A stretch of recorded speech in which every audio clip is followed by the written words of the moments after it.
And we're live. Alrighty, hello everybody, it's Joe Flash.7 here, And Color Me Stoke. and we are Flash Stoke Productions. And today, we got something entirely different we want to do today. So we've had this plan. We were originally going to try to do this weekend, but luckily we had some time to hang out today for a different reason. And so we are going to now try it for today.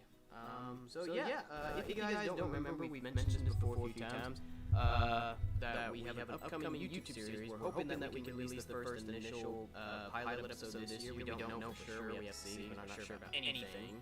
But we're going to try to. We released a trailer earlier this year. It's called All-Star Carnage, which is inspired by Death Battle.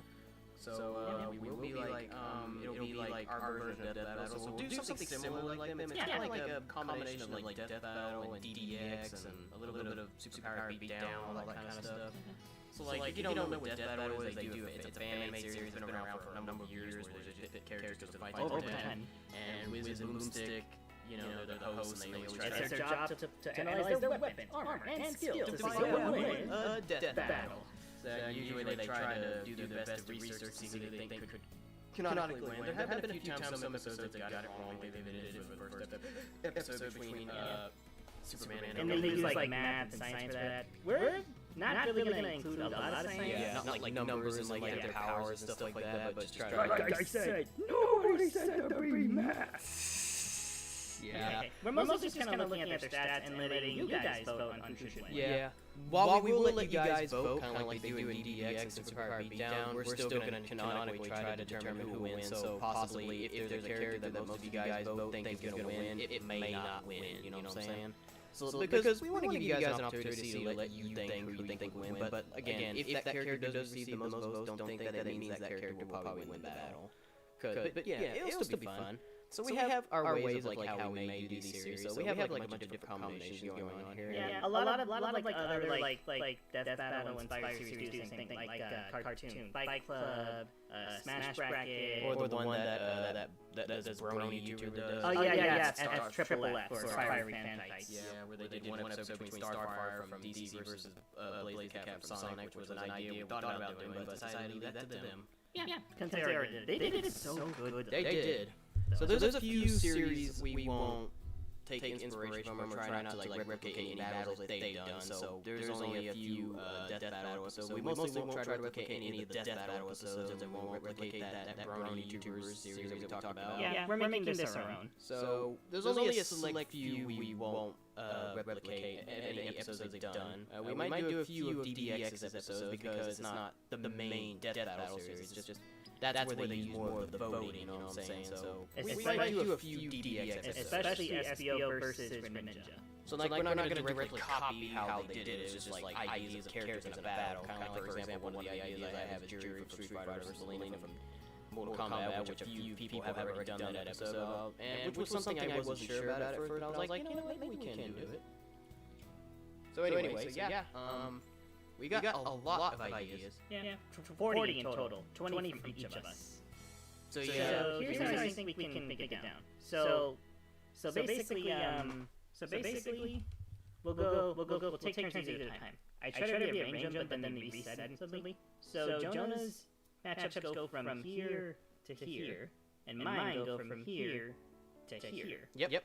And what we'll do, we'll rank on which ones are either 1 through 10. So yeah, because if you've seen our Questral's visual history / every outfit, we did the same thing. We rank them from 1 out of 10 to see how good they are, if we think they're bad, or if they're good, or like okay, we could have done it the other way, like we did with Sunset, where we had that one custom one, but you know, and then there's also most tier lists, they do like A, F, and stuff. But I like the 1 versus 10. But I like the 1 and 10 ones better. It's more better to, I feel like, to rate than doing Fs and A's and stuff. Not that the S ranks and stuff are bad, but I feel like doing 1 to 10s are easier. That's fair.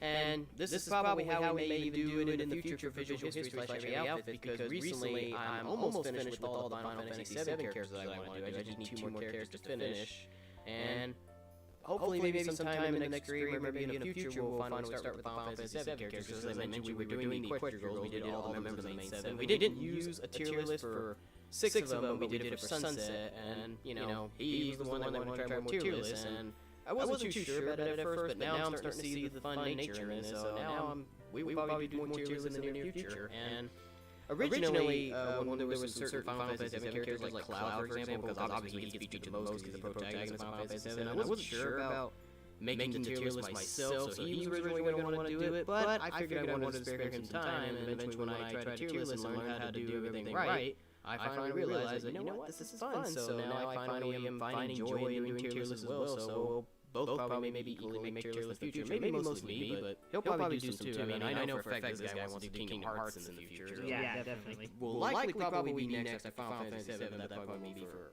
who knows how long. It just depends on how long we ever get a chance to hang out more common, or like when we'll do streams at a time, you know, so we'll see. But yeah, in the subject of All-Star Carnage, we have our top 20 matchups, so we counted out, we were going to do top 10, but we thought, you know what, let's do a few more, because 10 feels like kind of short. Yeah. So we picked out our top 20 most requested matchups we want to see for future episodes, which means likely these will probably be the first 40 episodes of All-Star Carnage, I'm assuming, right? Well, maybe. I guess we'll see. Because these are just like our favorites out of the ones we listed on a Google Doc. Yeah, because I was thinking these might serve as the first 40 episodes, I don't know, but we picked our top 20, and we're going to rate them from 1 to 10 to see what we think about them, how much potential they could have as an episode of All-Star Carnage. Will it live the hype? Will it be exciting? You know, all that kind of stuff. And this should be a lot of fun. So yeah, we have a lot of matchups here. As I said, as Color said, there's 40 in total, so 20 of mine and 20 of his. So this should be pretty fun. So yeah, just be on the lookout here, because if All-Star Carnage does launch this year, these could potentially be future episodes. I will tell you there is one specific one in here that will be the pilot episode, which you'll find out when we get started in a minute. But yeah, we've spoken way more than we should. Also, real quick before we do start, about episode 3 where we meet the question rolls, I know you guys have been asking quite a lot in the posts over the last few times about the episode. We still don't know when we're gonna do it. Hopefully we can get it this summer, because we really were hoping that we could try. I don't know if we will, but we're gonna do the best we can, so can't really give you any further updates about it. I think Color can pretty much, I think he just say he's halfway with it, right? Or what do you think? I'm like very close, like this close. Like this close, honestly. Yeah, because the only footage we managed to save from the last time we did it before it got the driver, my SD got like messed up. Yeah, because was just like the sneak peek from the 3K special. Yeah, because we were almost about to release it at the end of 2025, for those of you that remember, but then the little thing got messed up and we lost most footage, so the only remaining footage we had was the sneak peek on episode 3. Because for those of you that don't remember, we posted a sneak peek on the YouTube channel, which was public for only a little while before we have now currently unlisted on YouTube. But with that doesn't mean we have to start all the way back at the beginning, which is great. We do have a little bit of change in direction from how it was initially going to be done, so there's a little bit of changes, but at least we almost got it done. Plus, it's going to be shorter than how it was going to end originally, so it makes it a bit easier for Color. And that way, the next future episodes will actually come out more frequently. Yeah. And so then hopefully maybe episode 4 come out sooner, but we'll see. Okay. But yeah, that's all we have for the update. So sorry to keep you guys waiting. We've been talking for almost 10 minutes. I probably feel like I don't know. This happens to me almost a lot whenever I do reaction videos. I say too much before I get started with reaction. I feel like that pisses people off, but hopefully it doesn't piss you guys off. But anyway, I mean, some people hate reaction because of that, but that's that's just their opinion. Yeah. But I mean, they can always skip. But anyway, so we can finally get started now. We just wanted to cover through everything because it's been a little bit of time since the last time we streamed together, I think. So let's go ahead and get started. So we're going to start things off by basically featuring one of my matches. So we're going to go in a pattern. We're going to do one for me, one for him. We're going to just go in a random pattern here. So obviously, we got to start with my very first matchup idea, the one that I have as my number one most requested. And I'm going to say that this is the one that I was talking about that will serve as the first episode, because we can 100% confirm this will be the very first episode of our series, and that is Yuffie versus Kunoichi. Yuffie Kisaragi from Final Fantasy VII and Kunoichi from Samurai Warriors. This has been a matchup that has been highly requested by me personally for the last year, ever since I got into the Final Fantasy VII franchise last year, and I started realizing how much this character was reminding me of Kunoichi from Samurai Warriors, because when I was younger, my dad bought a game for the Wii called Samurai Warriors 3. It's on other systems too, but the Wii version is the one we got. And they're very similar in a lot of ways, because they're both teenage ninjas. Yuffie's only a year older than Kunoichi, Yuffie's 16 and Kunoichi's 15. and they share similar personalities. They can be a little flirty. Sometimes I guess that's one thing, and they're pretty tough ninjas. You know, there's a lot in common if you don't know about Kunoichi. Because some of you probably may know who Yuffie is, some of you probably don't know who Kunoichi is. Because whenever we did ask some people at conventions, a lot of them didn't know who Kunoichi is, which is understandable. But Samurai Warriors did used to be kind of a popular franchise. I think back in the days, it was like 2000s. Most of the games could be found on the PlayStation 2, so if we ever get the PlayStation 2 version, I'd love to finally try to play the other ones, because I only ever played Samurai Warriors 3, because I don't have a PlayStation for the other versions. So, yeah. But yeah, they're pretty similar in a lot of ways, and even though this match is kind of obvious for us, because we both know who would canonically win, because even though we don't have it all scripted on who we will book to win, because as I mentioned, you know, if there's a character you vote on that gets the most votes, that you think is going to win, that character may not win, because we're going to really try to do the best we can, be like, not be like Wizard Boomstick, but try to analyze as much as possible who we think canonically win, and I think I'm pretty sure a lot of you guys, if we ask you right now who you think is going to win between Yuffie and Kunoichi, I think I'm pretty sure it'll be obvious who most people will vote on. So we both already know who the winner will be, but as a fight in general, though, I don't know how it'll play out. I mean, we do actually have the script. This is the only episode we pretty much have already written down. Scripted. We haven't planned out the whole the actual battle though. Yeah, like animation, and we haven't even like scripted like how the battle plays out. We just script the dialogue for how the characters speak, because we will be needing some voice actors by then, and we will be the hosts, and we probably might even animate ourselves as well. So like we have ideas for how it's going to work out, but not the battle in general. For like how this will work out, because this is a more edgier series, because obviously we're going to do some. This is outside of where we meet Treasure Girls, because we've had ideas for doing this for a long time, and hopefully we'll be safe on YouTube, because I will tell you that there will be some killings. I mean, it's called All-Star Carnage. Characters are fighting to the death. So be a bloodbath in this motherfucker. Yeah. There's a reason why it's called Carnage for a reason, especially the death battle is in the name. Death. Yeah. So yeah, just be warned. This is definitely 18+. I mean, we usually make 18+ content anyway, so there's that. But yeah, as a battle, I don't know what to make of it. I think it has potential, because this is like an original idea by me, because I don't think anybody's ever thought of this as a when I looked up like Yuffie's fan wikis page on Death Battle fandom, tier lists. Yeah. I don't ever see any matchups for characters in Kunoichi. I mostly see people like Slyfox or that girl from One Piece. Yanami. Yeah. I'm sure they're probably similar in personality, and like Sly Cooper is like a thief. Yeah. Like a thief, but I think Kunoichi's more fitting. You know, they're both ninjas, they're both flirty teenagers. Yeah, so there's a lot in common, which is why I think this would be great. I don't think it would be Yuffie's greatest opponent. I think those other characters that Color named would be better opponents for Yuffie. But I think this still has potential. But as a battle in general, it's my most requested battle. I don't see it as a 10 out of 10. I think personally it's an 8 out of 10, because it has potential, but I don't think it's going to be like an all-time classic, you know what I'm saying? But hopefully it'll be decent enough battle to see a dream come true, you know? I think it's probably good. It's probably good for it too. Yeah, it is a little predictable, but I would love to see these characters interact with each other. And so far, I've written some so far. It looks like it's going to be really funny. We do make changes every now and then to the script, and I mean, we might even, who knows, we might even get some help from people in the future. I mean, we usually host these things ourselves, even for Real Meets Question Girls, but we do have assistants. Like, for example, we have an assistant writer for Real Meets Question Girls, which I recently talked to her not too long ago. And we might get some more people, because I feel like with this, we could probably ask more people to help out, because we'll need some voice actors, and we probably could even have some analyzers. We might. There are a couple matchups that I made for our friends in certain, but we'll get to those in a second. Yeah. So we might get more people. I don't know if we're gonna like hire not just voice actors, but other people to help us out, like with analyzing or voice acting. Or maybe animating. I mean, voice acting definitely, but for like analyzing and stuff, maybe animating, I don't know. Because we have one cast member who meets Question Girls that actually said she wanted to help us before, so I don't know, maybe we'll ask her. We'll see, but yeah, Yuffie vs. Kunoichi is an 8 out of 10. Definitely not an all-time 10 out of 10. Like, definitely no 10. I think some of the other battles we have down there, I think they're going to probably be 10s, and they'll be better than Yuffie vs. Kunoichi. But yeah, 8 out of 10. Alright. Me next. For me next, it's one that I didn't really think of before. Originally, I was going to do a completely different matchup for the battle after Yuffie vs. Kunoichi. Is it your number one most requested one? I wouldn't say my number one because I haven't gotten to Death Battle until like later on. So I'm a bit of a late bloomer. I mostly got into it once I saw the Eggman versus Bowser one. And that got me drawn in. So I don't have a number one matchup. I just varying ideas. But there is one that I thought could be really interesting. Mainly in terms of how like the characters parallel each other and just the interactions.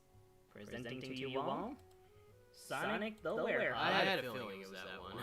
Sonic the Werehog versus Prince Adam, aka the Beast from Beauty and the Beast. Yep. So the reason for this one is because well, for one. Oh, good look at TruckCon, Ethan. Sorry about that. Okay. Anyway, so the reason I picked this one was because you know they're both characters who turn into Beast at the night. I mean the Beast is permanent, but it would still be interesting.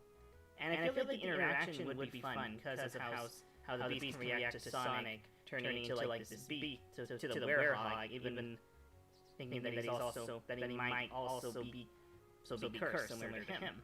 Yeah. So that means literally it'll be Sonic fighting in Werehog form. So like he's not gonna start out by like fighting as his regular hedgehog form before he transforms. But like we're literally looking at him in general as a beast, you know, as Sonic the Werehog. Yeah.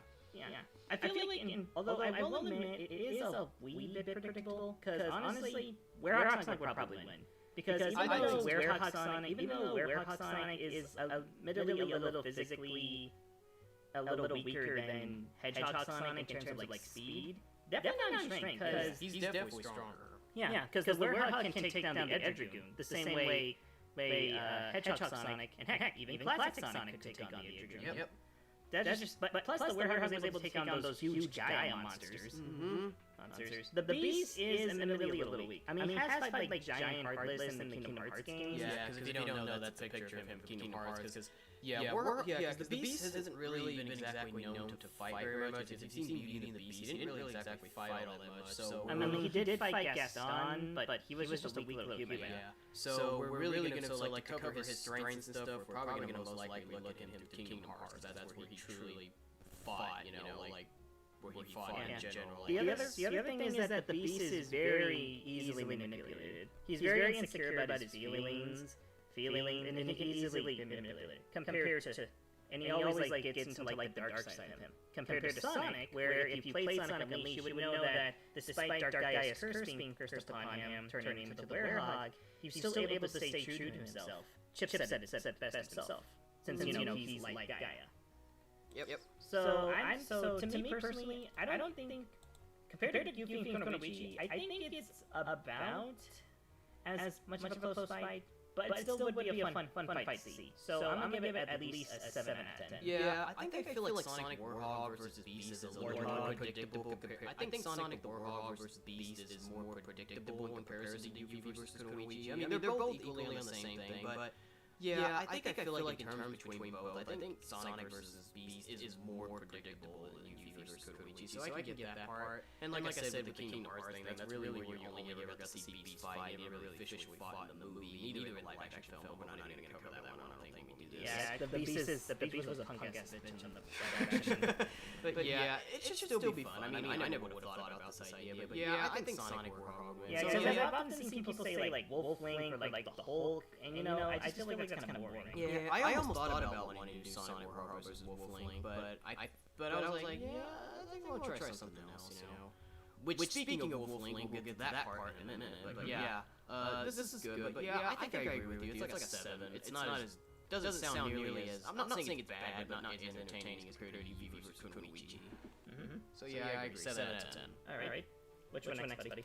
Alrighty, so yeah, so as you can see, there are plenty of ideas. So what would I say is my second most requested matchup? I don't know if like the Wikipedia, because we do have a Google document sheet. You would think that because of the way how they're all listed in the Google doc sheet, that would be the order, but no, it's just randomly. But let's see, because there are so many ideas as you can see.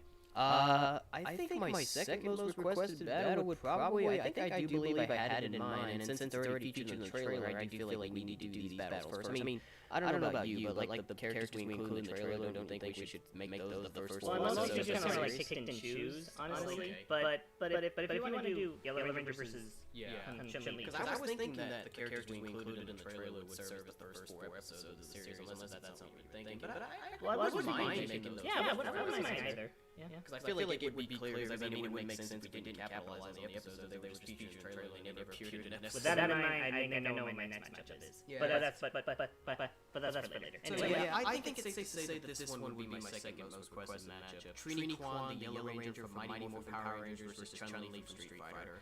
And I've seen a few people who have thought of this idea before. There's plenty of other opponents for Chun-Li as well, which I do have some other matchup ideas for her in the Budok sheet. But this one's probably the one. This was my first one, and this was the one, I don't know, I see potential in this one. It's kind of funny seeing this one because it kind of just feels like if I just ripped it off a little bit from Superpower Beatdown, because they did an episode between Tommy Oliver, the Green Ranger, versus Ryu. So it feels kind of similar if you've seen the Superpower Beatdown episode, but not. So it's like another Power Rangers versus Street Fighter thing, you know? But I think it has potential.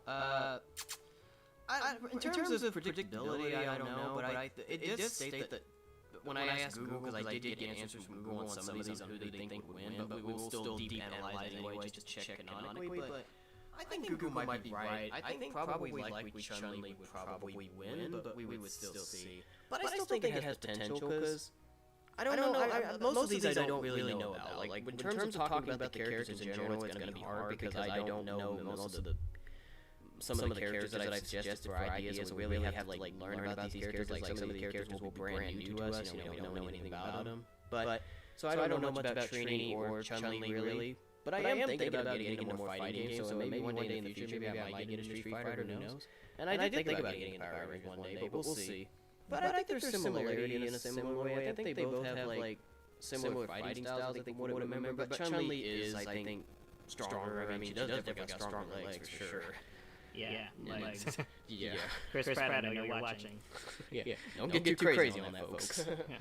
And it's kind of crazy we're talking about this now, because for those that don't know, the Street Fighter movie will be coming out sometime later this year. And apparently the actor for Chun-Li, she actually had like a diet of like meat to fill up her thighs, Which is amazing, but cool commitment. I mean, that's quite a commitment. And she also played Natara from the Mortal Kombat 2021 movie, which Mortal Kombat 2 came out recently. Unfortunately, I didn't get to see it, even though I wanted to, but it's alright, I wasn't that excited to see it. I'm not as excited compared to Spider-Man Brand New Day or The Adventures of Doomsday. But anyway, so yeah, Trini Kwan versus Chun-Li. I don't know how good of a matchup it'll be, but I think it's got better quality. You know, I think it has a better matchup compared to Yuffie versus Kunoichi in a sense, although maybe that could be a lie, but you know, it's a matchup that people thought about compared to whereas Yuffie versus Kunoichi is more my idea. So I think Chun-Li would probably win, but I still think it has some potential, Trini and Chun-Li. And plus, I don't know if we'll include the crossovers, because I forgot to mention that we probably won't include some crossovers, because for the script for Yuffie and Kunoichi, we won't be including like their crossover events, like Yuffie and Kingdom Hearts and stuff. We're going to be looking at the character in their canonical, you know, game forms, which there's another matchup that I have that... Yeah, because if we did, Yuffie would probably be really nerfed. Yeah, might even be more powerful than she is, because, you know, it's better to explore them in their canonical forms, because, I mean, not that the crossovers are bad, it's just, you know, we want to see the characters... Because in Kingdom Hearts, Yuffie was able to get beaten by a little kid. Yeah, and it's kind of a weaker version of her then.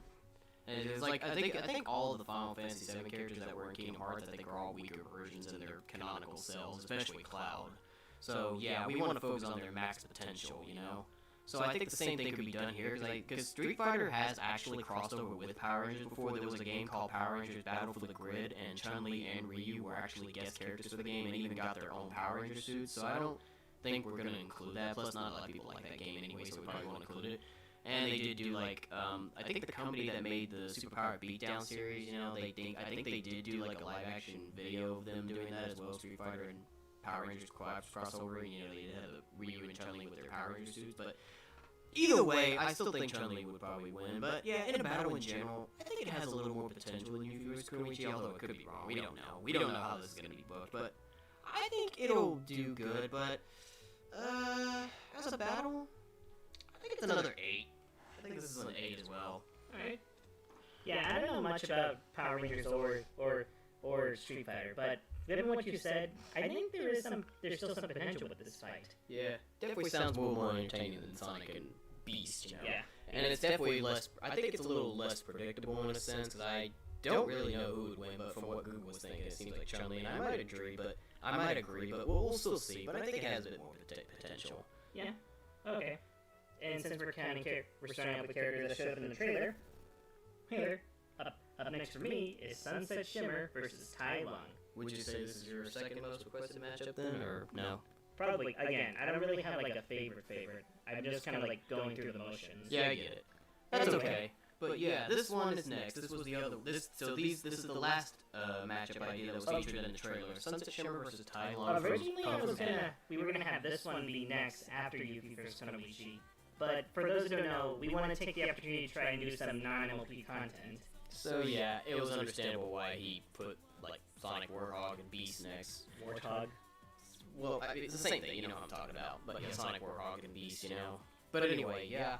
Sunset Shimmer vs. Tai Lung, it's kind of surprising to see this one because I remember, like, when I was searching, I think, Sunset Shimmer ideas before, I didn't really take that much interest in putting her in death battles in the past, but when I saw some tier lists and Tongue Tai Lung was up there, I was like, okay. I wasn't really too sure, but I get this story now, because I don't really personally know much about the Kung Fu Panda franchise. They're both like young apprentices who felt betrayed by their master and just took matter into their own hands. Yeah. The only difference is that Sunset got redeemed and Tai Lung stayed the villain. Didn't up until Kung Fu Panda 4, I think. Yeah. So yeah. But yeah, they're similar, because we will be looking at their max potential, so yeah, Kung Fu Panda 4 will probably be included. I mean, we gotta do Tai Lung wasn't really in the movie that much. If anything, he got a little nerfed, but all that happened to him was that he got his powers taken away. Yeah.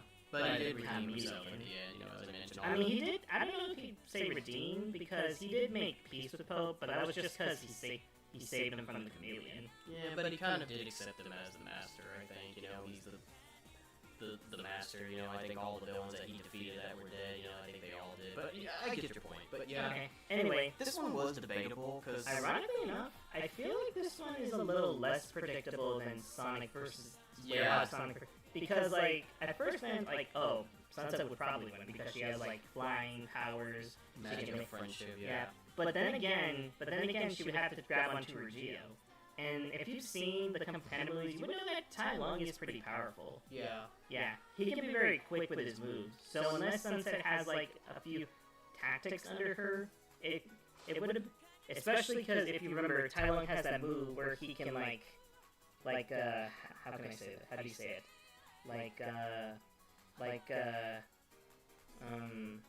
Kind of like break a character where they make him, like... Shatter? Not like shatter, but like I've never seen Kung Fu Pandas. I don't know. Yeah. The only time I've ever seen Tongue fight was in the final fight of the first movie against Poe. But he did put up a good fight for Poe. Yeah, and I don't think I've ever seen the one when he fought Shifu before. And given how Poe was able to defeat him with fireworks, maybe Pinkie Pie would stand a fight with him as well. Yeah. When I first, hey Matthew, how you doing? When I saw people saying this character to be Sunset's opponent, I wasn't sure either, because I was like, I feel like Tai Lung would defeat her, but there is an argument for maybe Sunset, because there are some mixed people that are going back and forth, and I'm like, maybe Sunset could win. Ironically enough, I did see, like, someone write a fight for Tai Lung and Sunset, and it had to take place both in Equestria Girls and in Friendship is Magic. Yeah. I don't know if we'll do that, but it would be interesting. Yeah, because because Sunset did originally live in the Pony World before she discovered the portal to Equestria and went against Celestia's will. There is a book about it, and she started living there, and pretty much since then she just stayed there permanently. It's been her new home, ever since. Yeah. And I think she has learned some, like, self-defense in a comic before, because I know there was one where they went to, like, the Olympics or something. Mm-hmm. So it's likely she'll at least have some, like, basic fighting skills. Physical fighting, yeah. Mm-hmm. Something that we are wondering if we'll do when we will meet Equestria Girls as well. And, Exactly. So yeah, I think consider out of all the members of the main seven, I think Rainbow Dash has the more likely of physical combat. But and Applejack as well. Yeah. And Applejack as well. So yeah, I think it's definitely less predictable than Sonic and Beast, and then it has a much more questionable outcome compared to Trini and Chun-Li. So yeah, this one can definitely go either way, because I definitely don't know who would win. I want to say Sunset, but then another part of me wants to say Tai Lung, so I think this one has more potential. But is it better than both Yuffie and Kunoichi and Chun-Li and Trini Kwan? I don't know. I think it's about on the same level. Yeah, I don't think it's that much better. It's like maybe if it's an 8.5, but since we only got... I'll just give it a low 8. So yeah, I think it's an 8 as Just well. a low 8 for Kunoichi, Yuffie, Yellow versus Chun-Li. So yeah. This one definitely is way more unpredictable. So this one might actually surprise me more, because like I said, I wasn't too sure about it at first, but as time has progressed on, I'm like saying this could really be better than I even imagined. Yeah. Okay. What's up next, dude? Alright, so that's all the 4 battles we have for the trailer. Now we're going to do battle that you have not seen yet. So, I don't know if I'll be able to list them all in my top 10s. I didn't put them in an order when I highlighted my top 20. Yeah, me neither. So I don't know if I can predict what would be my third favorite, but let's just take a look. Because there's a bunch we have up here, as you can see, so this will be a while, but there's a lot of good matches that I have. What would I want to see next out of all my battle ideas? Because I think all these battles that I came up with seem to have pretty good potential, but we'll see. If I had to say for my third match, maybe I would like to see... I guess, I don't know. Because again, I do have them in a certain... Because I guess I would admit, the first few matches I submitted in the Google document sheet kind of felt like it was 1 through 10, you know, like my top requested, but then, you know, it just went everywhere when I started submitting later ones. I have no idea. Because all of these have potential. But which one would I want to see next? I have no idea. God, like I said, I think all my ideas are really good. If you want, you go from like here to, you know... Maybe. Let's take a look at, you know what, since we talked about it not too long ago, I guess we can look at Sora vs. Cloud next. Okay. Because I really definitely would like to see that one for sure. So, Sora vs. Cloud. Now, before we do talk about this, we do need to make things clear, because this was actually what we were mentioning earlier about looking at characters through their canonical games and not the crossover deal, because as you know, Kingdom Hearts 1 and 2 specifically did have Final Fantasy characters crossover into the franchise, which included Cloud, and you do fight him in the first game as well. However, that version of Cloud is weaker, and it's not the canonical FF7 Cloud. Plus, when you think about it, because of the fact that the Aerith and Sephiroth are in it, that means they're alive, they're not dead like they are in the original game. So, we're looking at Cloud in Final Fantasy VII canonical lore, because... You know, it's never really been determined, I don't think, who would win between them and Kingdom Hearts. I mean, because you're playing as Sora in Kingdom Hearts, so it's not canon. Especially actually wins between them in Battle Coliseum. Especially when there's like alternative cutscenes to whether you win or lose. Yeah, because just like with Squall, Leonhardt, you know, there's an alternative cutscene for if you beat him with Sora or not. So same thing's done with Cloud. But Cloud does reappear in other cups where you do have to beat him in that part, but still, it's never canonically featured. So yeah, it makes it all the more questionable, because this has always been something on my mind for quite some time, you know? And I definitely would love to know who would canonically win. And you know, believe it or not, we went to NostalgiaCon a couple weeks ago, and we actually talked to Steve Burton, who voiced Cloud in Kingdom Hearts 1 and the original FF7 stuff before the remake series was done. And we gave him art, and we asked him what he thought, and even he doesn't know about it. He says that's not enough. We talked to Christy Romano about Yuffie versus Kunoichi as well. Yeah. And she wasn't sure either. Yeah. So, yeah, it's pretty interesting. I mean, they're not wrong, though, because technically we are the one that's going to be hosting the episode, so it's kind of really up for us to decide on if this is our ideas. So, they're not wrong, so I can definitely respect Christy and Steve's replies when we asked them about it. But yeah, so this has a lot of potential, I think, Sora vs. Cloud. So, yeah, I don't know who would win, because... Cloud is definitely more powerful in his canonical Final Fantasy VII form than in Kingdom Hearts, so he's definitely more powerful, which makes this all the more unpredictable against Sora. But Sora, obviously, don't count him off, he's just as powerful, and plus, we will be looking at their max potential from, like, so even though this is Kingdom Hearts 1 Sora thumbnail we're using, we're probably gonna maybe, I don't know what version of him we'll use, because it also depends on what models we're even using as well, but we'll definitely be looking at him from his max potential from all the Kingdom Hearts games, as well as the other ones. Yeah, and we know Death Battle technically already did Sora with him against Pit. And it was okay, but it would have been interesting to see him go against another Square Enix character. Yeah. And a particular of my choosing that I actually feel like is a little more interesting in terms of like the type of character Sora is. But we'll get to that in a second. Yeah. This really does have a lot of potential. I really don't know who would win. I would almost, I don't even know who to choose between them. I like these characters equally, so this one has way more potential. So I think it's definitely higher up. Would it be an all-time classic, a 10 out of 10 maybe? I don't know. I think probably close to a 9. I would probably maybe say a 9, although some people might argue 10 out of 10, because this is like a big dream match. This is definitely a dream match for a lot of people, especially for those that really want to be in our I guess it's just a little less interesting because we've seen these characters fight before, and sure, it wasn't canon, but still, we saw them fight before. Yeah. But with this being the canonical FF7 Cloud versus canonical Sora without the crossover deal, this is where it does become a lot more questionable. And it kind of makes you wonder maybe if we won't even incorporate that into the story, because we will have to script that, which probably maybe Sora could probably recognize Cloud, but Cloud would recognize him, because again, it's not... It's kind of like what happens in Dream Drop Distance, where you see like past versions of certain characters. Yeah, like they don't remember, because it's not the ones that they knew, Yeah, that's what happened with Jiminy, Tron, and Mickey Dumb and Goofy. Because the only time that FF7's Cloud and Kingdom Hearts Sora collaborated, like the real Cloud collaborated with Sora, was through Smash Brothers. But again, just like with Kingdom Hearts, there's no canonical winners. That's just for if you want to play as them. Smash So Smash Brothers is kind of really the only time they ever actually canonically met, but never do you ever see them in like a canonical battle. So this is where it's really determining who would really win.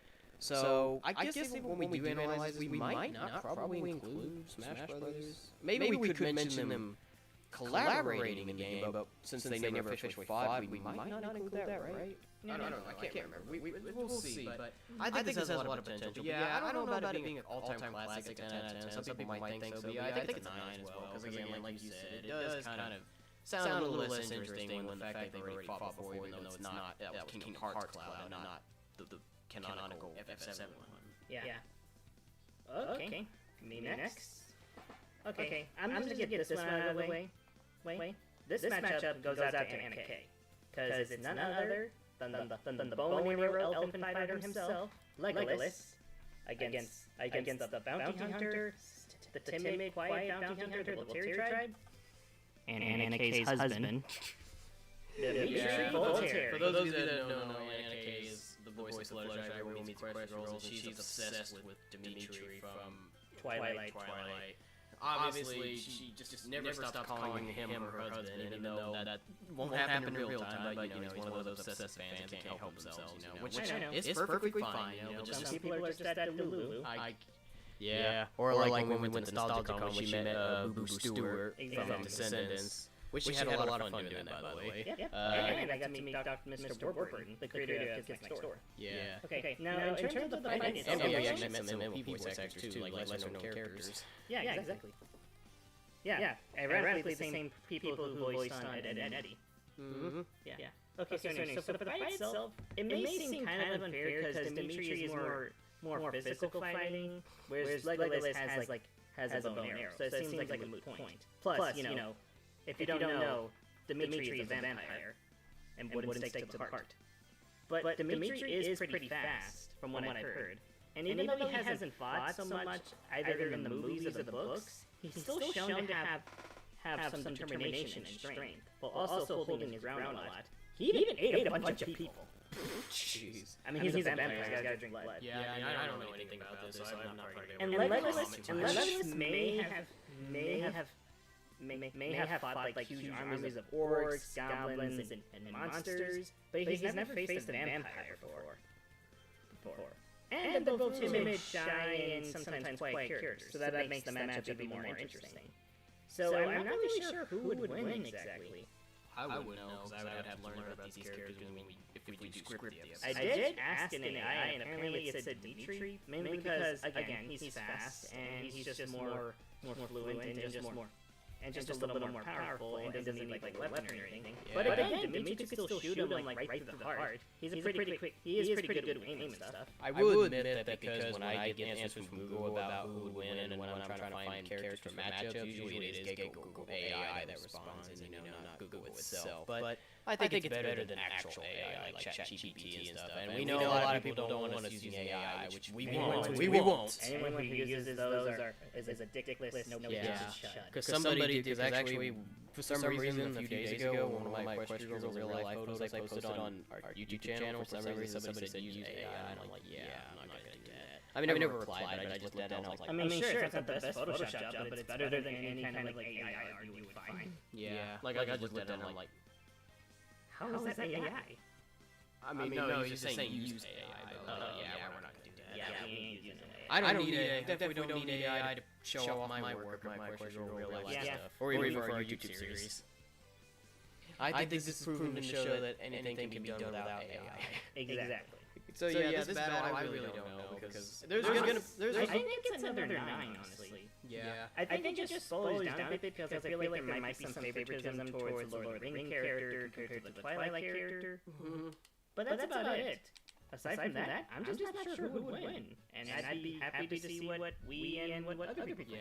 So sorry that I can't comment too much on this one. I mean, we pretty much I have a lot of ideas with characters that I'm not even familiar with. So a lot of the majority of those characters that if we do make them in episodes, we would have to learn about them legit. Like this would be something neither one of us is familiar with. So this is definitely one I'm not familiar with. Maybe Anna Kay can help us with this, you know? Yeah, she could probably co-host this, or maybe. Yeah, I imagine it like opening with us like introducing the show as we usually do, and then we get like a phone call, and it's NK, and once we answer it, she's like, or she could be in the audience. Yeah. It would be funny because we might be thinking about it. Because it would be nice to have co-hosts, because Death Battle does that too with Ringmaster Rosslyn. Yeah, they usually host like DDX usually. But they do sometimes appear at Death Battle episodes, like when they appeared in Jason Voorhees versus Michael Myers, for example. And then don't forget the little robot, even though he's also in Death Battle, dummy. So yeah, this one's I'm not familiar with, but I think after what you said, I think there's potential in this one. Yeah. I think I'm probably going to agree with you. I mean, I can't really properly rate it because I don't know them, but I'll just stick with your wording, 9 out of 10. Okay. What's next for you, buddy? If it was Anna, I'd probably guess she would say 10, but I have no idea. She probably just put 10 because she thinks Dimitri's going to win.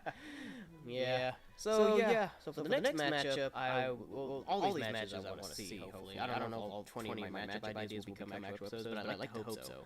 But if there's another episode I would love to see be made into, to Sunset Shimmer, and we did mention Sunset Shimmer and Tai Lung, and that could have potential and unpredictability. But what if we saw Splinter from Teenage Ninja Turtles versus Shifu from Kung Fu Panda? This is definitely one that fans have thought about before, and I honestly have a show on Nickelodeon. Yeah. And I do see a lot of potential in this one because they're both masters. The Master versus the Master. I mean, while Shifu has only trained one. Well, no, he's trained the Furious Five. Well, yeah, true. And then obviously we know Splinter's trained. So this one really has a lot of potential because they're both masters in what they do. And even though sometimes, Splinter is betrayed, most of the time he is old, yeah. Shifu is also old, so they're kind of elderly, sort of. Splinter doesn't always seem like he's elderly in every Ninja Turtle relation, but I think most of the time he's traded an elderly right? Yeah. So yeah, this has potential, but just because they're older doesn't mean they can still whoop ass. So this has a lot of potential. Shifu especially. I mean, like, have the Turtles ever needed to fight Shifu? Not just in the 2012 show, but just like, in general. What do you mean by that? Well, because if you remember in the first Kung Fu Panda movie, Tai Lung actually faces off with Shifu. And he actually gives Shifu a real run for his money. Yeah. Shifu almost died that time. Yeah. And that's crazy because, Shifu trained Tai Lung. Yeah. And can't save the day. Yeah, I get that. Yeah. So I feel like Shifu kind of has a bit of a nerf here, but then again, he can still hold his ground against Furious 5 and Poe himself. But don't forget that Splinter also had his fair share as well, because while he can usually defeat almost any opponent, Shredder is always his most formidable enemy. I mean, the Ninja Turtles as well, but with usually most of the time Splinter and Shredder have a backstory. They've been fighting for years on end, and in most case scenarios, Shredder is usually the one that ends up killing Splinter, and then usually Leonardo's the one that delivers the blow. So Splinter, while he's pretty masterly and can defeat almost anybody, Shredder is like the only person that can match him. I mean, sometimes other people match Splinter, but Shredder is really the best example of somebody who can match against Splinter. So Splinter has his fair share of even losing and even actually dying. So this is about almost equal. But from when I did ask Goo about who they think would win, because people are obviously split on this one too. It seems to believe that Google thinks that Shifu could probably beat Splinter. I mean, I don't know much about Shifu at all, obviously, but if we do ever learn about it, we could see if we think so as well. I mean, again, we'll analyze and then try to see who we think canonically win. I mean, it's not gonna be like in general who we think. It's us booking the series, it's our opinion, and then we will acknowledge what the voting was for the fans that they thought would win. So yeah, this has a lot of potential too. Don't know if it would be an all-time classic as well, but I think it definitely has a lot of potential. And if Shifu does win, alright, I mean, I don't know. I still think it would be worth it. I think these two could really have a lot to really fight for, because there's kind of some similar storytelling here, even though for a Splinter, he kind of actually maybe has. I don't know if he's really lost anybody else as Splinter. I mean, he's had his fair share of losing, and when he did, because Leonardo obviously is the turtle that trains more than the others, and he's even been able to tag Splinter a few times during their training, So it's possible that Leonardo maybe could have defeated Splinter, but I don't think he ever actually did. But with Leonardo takes his training more seriously than the rest of his brothers, Raphael, Michelangelo, and Donatello, then it could be possible that Shifu could have a similar story with Tylon, maybe defeating him almost. I don't know. But I still think this does have potential. This match, I think it'd be I don't think it'd be a 10, I think it's another 9. Yeah. It's we really don't know how this would go. Again, I think it just goes down a bit because Shifu is just a little nerve, because even though he never died, he does get captured easily. Whether it's Kai with how he captured him with like the green stone, or how he kind of stayed back during fighting Shen. I haven't seen some of the TV shows like Legends of Awesomeness yet. I don't know if he has any good beats. All I know is that he's a good prankster there. Which could probably work against Splinter, because I've never seen Splinter really much of a prankster. Yeah. Not in the 2012 iteration or any other iteration. Yeah. Because just so you know, even though that's the 2012 Nickelodeon version of Splinter, we'll probably... Because some battles we might do only certain versions of characters, other ones we'll just look at everything in general. And for Splinter, since Kung Fu Panda will probably just look at Shifu in general, and the same thing we do with Splinter, we might acknowledge like different versions of Splinter. Ironically enough, I remember seeing like a TV promo on Nickelodeon for Shifu versus Splinter. I don't know if it was about fighting. I think it was just voting like who's the better master. I think so, because they never cross paths. So yeah. But yeah, I still think that has a lot of potential. Splinter versus Shifu, 9 out of 10. All right. Next. I think I'm gonna go next with my first jokish one, because I literally only picked it because they have the same name. It's Starlight from the Boys, aka Annie Edison, versus Starlight Glimmer. Well, you chose Daisy Duck versus Princess Daisy. Fair sure, enough. it's not on here, but it's on the list. Fair enough. So this I didn't know you did that counter argue with me.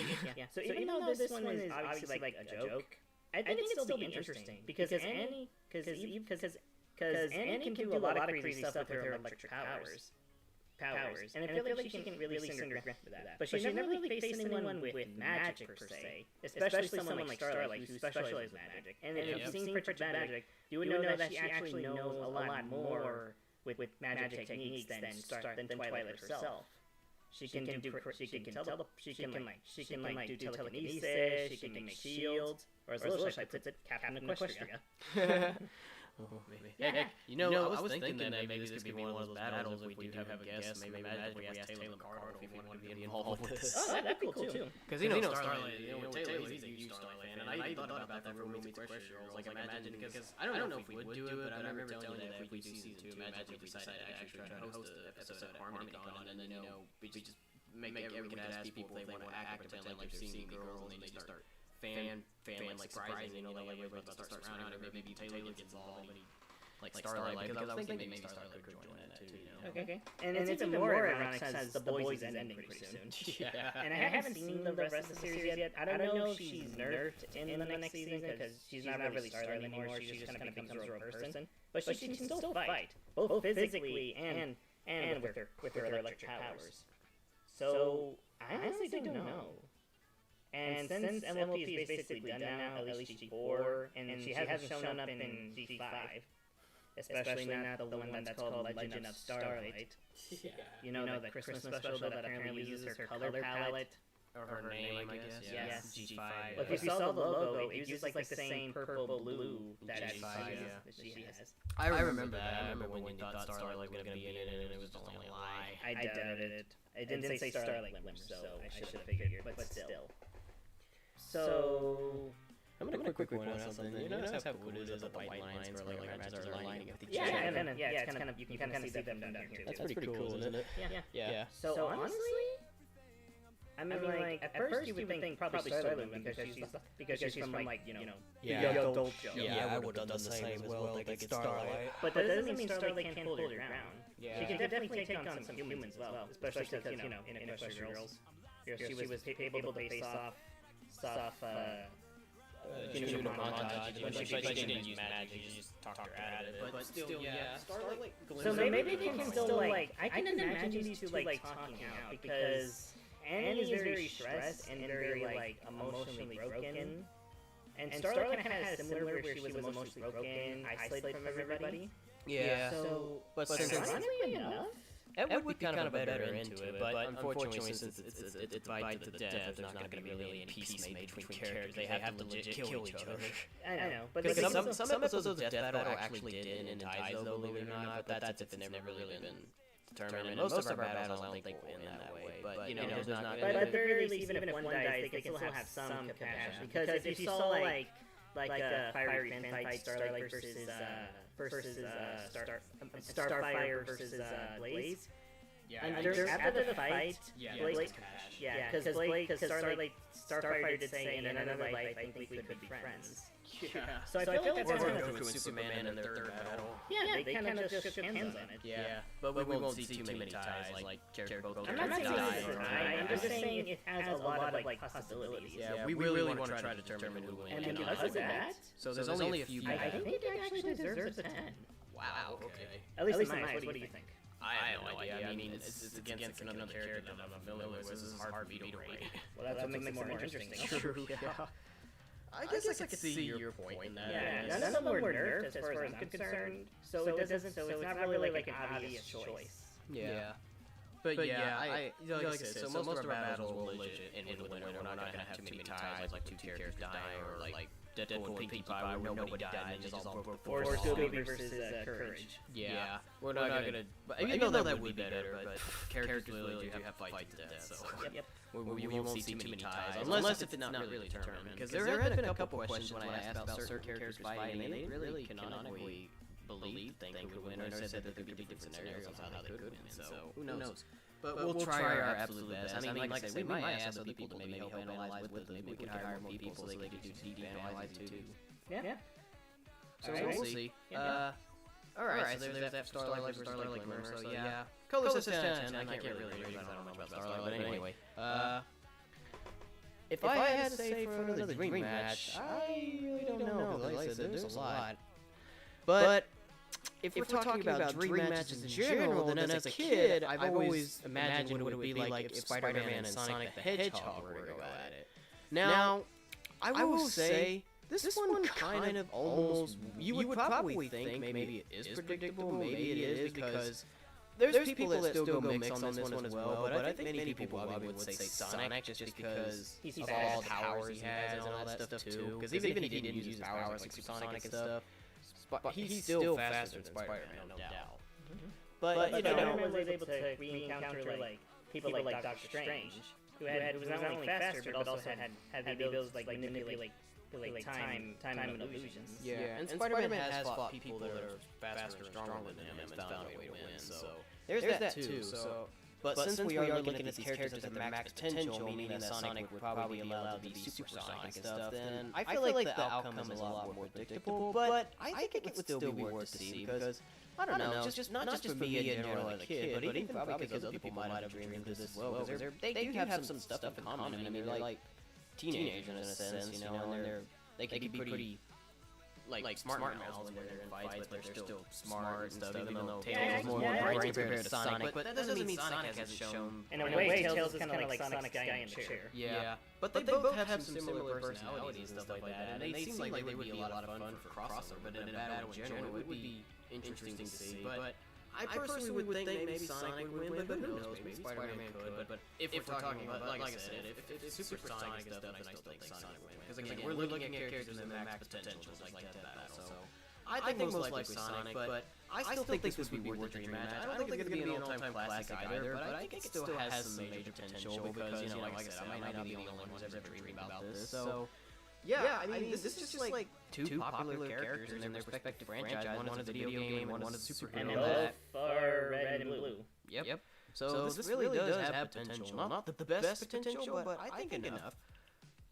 In terms of a battle in general, I really don't know. Because as I said, I'm thinking Sonic, but things could be different. But if the outcome might be a little predictable about him, Sonic probably beating Spider-Man because of him using max potential like Supersonic and all the other forms he had, because I think Sonic would still win, but I have no idea. But as a battle in general, I think it still has potential. I mean, it's not like Spider-Man hasn't even seen anything powerful or magical before. He's encountered that stuff before. I mean, we've seen him gone through multiverses and, you know, dimensional stuff, you know, and beings and and he's faced like fast characters similar to Sonic, no? Yeah. And they both have dealt with world threats before. Can't forget that as well. I mean, we've seen Spider-Man dealt with Thanos and stuff, and even Galactus, and you know, and then Sonic obviously dealt with Eggman plenty of times to try to destroy the world. Yeah, Dolores, the Tiny Eater, the End.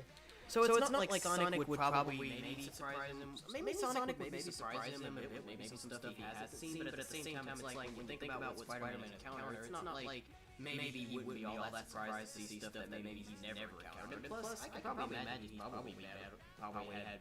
I don't know if he's ever battled him, but I'm sure he's had tie-ins with Quicksilver before, who's fast like Sonic, so there's that too, you know? I mean, now Sonic has now maybe canonically faced off with the Flash, or at least teamed up with them. You know the DC and... Yeah, the recent comic with Sonic and the Flash. DC Justice League, yeah. Apparently Supergirl is matched up with Cream. That's weird. Wait, who? Cream Cream matched up with who? Supergirl. Wow. Yeah. That's crazy. Anyway, so yeah, I think this has potential, but I don't think it'll be an all-time classic. I think it's probably maybe about a... Okay. I think it's pretty good too.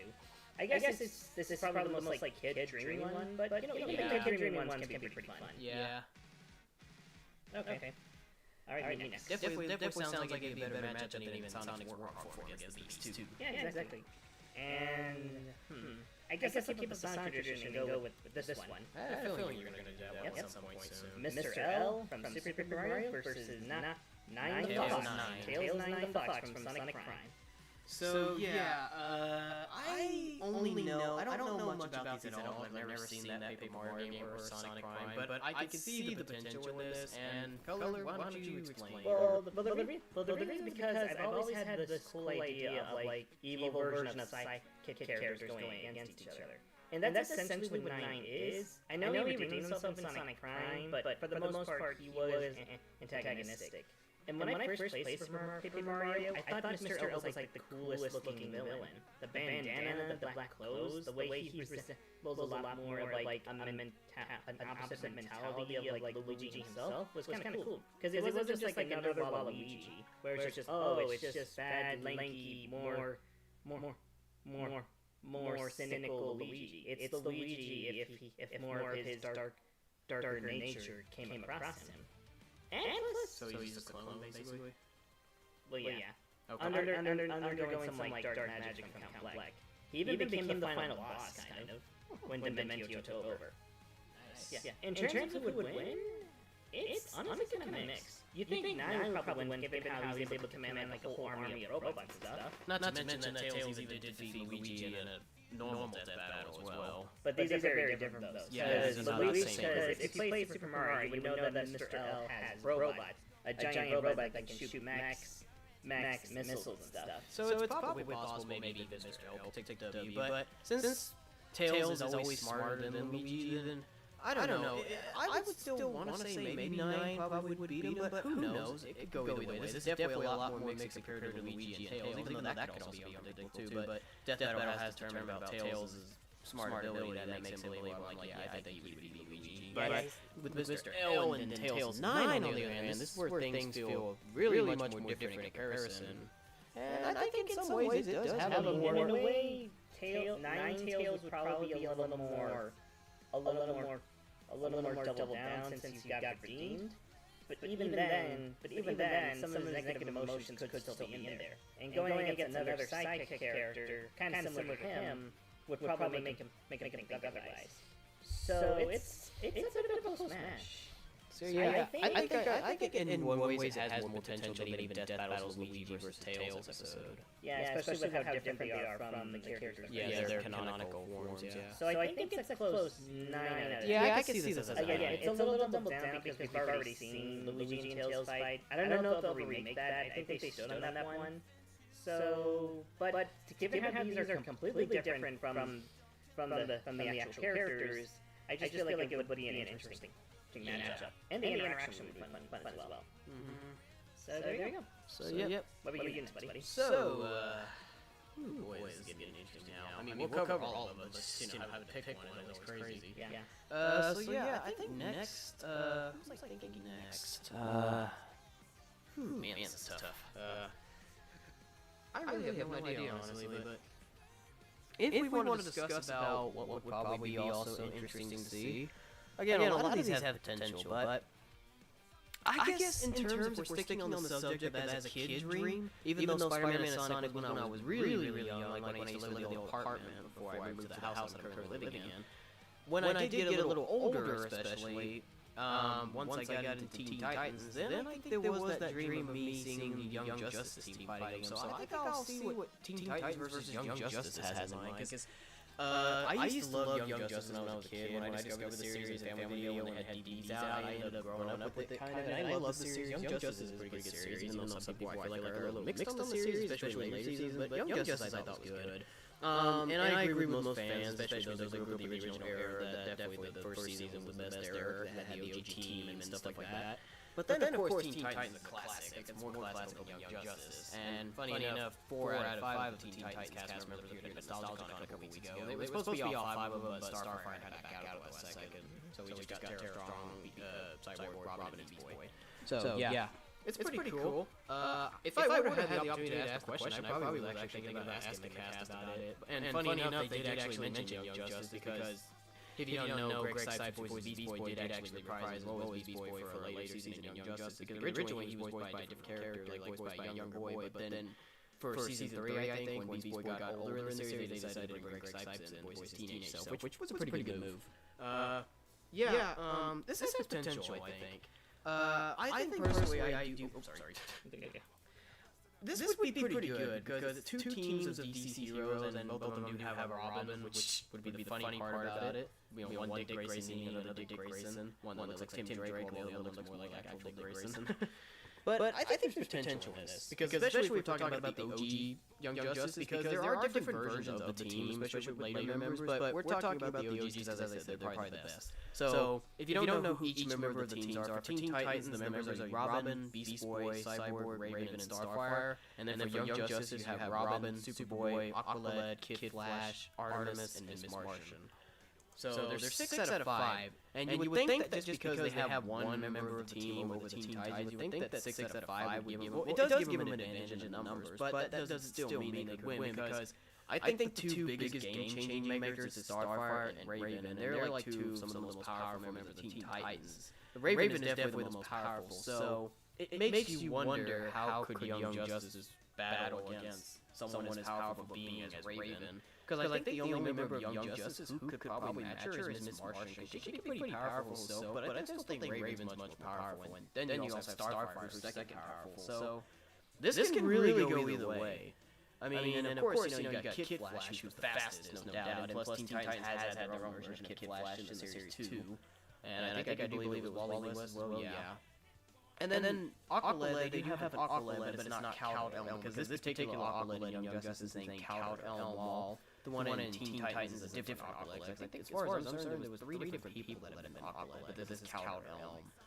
And I don't know if Teen Titans ever had Superboy. In the live-action series they did called Titans, but we're not talking about that version. We're talking about the animated series, the OG, the series that everybody grew up with. So it's potentially possible that they'll learn some new things about each other, but I still think ultimately Teen Titans will win, mainly because of Raven and Starfire. But Miss March is pretty powerful too, but still, I don't think they get enough. But I still think this really does have a lot of potential, because I don't know if anybody's thought about this matchup before. I think maybe some people have, but I don't know if it's enough. But I still think this would be worth the dream to see which team would win. Again, I think I do believe Teen Titans will win, but I think Teen Titans versus Young Justice really does have a lot of potential in terms of certain members that could meet each other, you know what I'm saying? I mean, of course, you know, be interesting to wonder if we will actually have the 2 Robins face each other, which probably likely will be the outcome, because, you know, each member's got to go up against a certain member, even though one would have to battle 2 members of Young Justice, again, Young Justice has 6, while Teen Titans has 5, so there's that 2. But yeah, I think there's a lot of potential in this. I think it's got a pretty good dream opportunity. Will it be an all-time classic? Maybe. I don't know if it's a classic, but it'd be close to it. But would it be a 10? Maybe. You think it's a 10? It could be a 10. It might be, honestly, because I feel like even for people that don't think about this battle or never dreamed about it, I feel like this really would actually live up to maybe expectations if we can book correctly. Because, I mean, this really does sound like a lot. I mean, I think the way after I described it, it sounds like it really could have a lot of major, like... Yeah, I can just imagine, like, the big battle there. And it sounds like it can be really intense and fun. And depending on which members maybe even die first, obviously...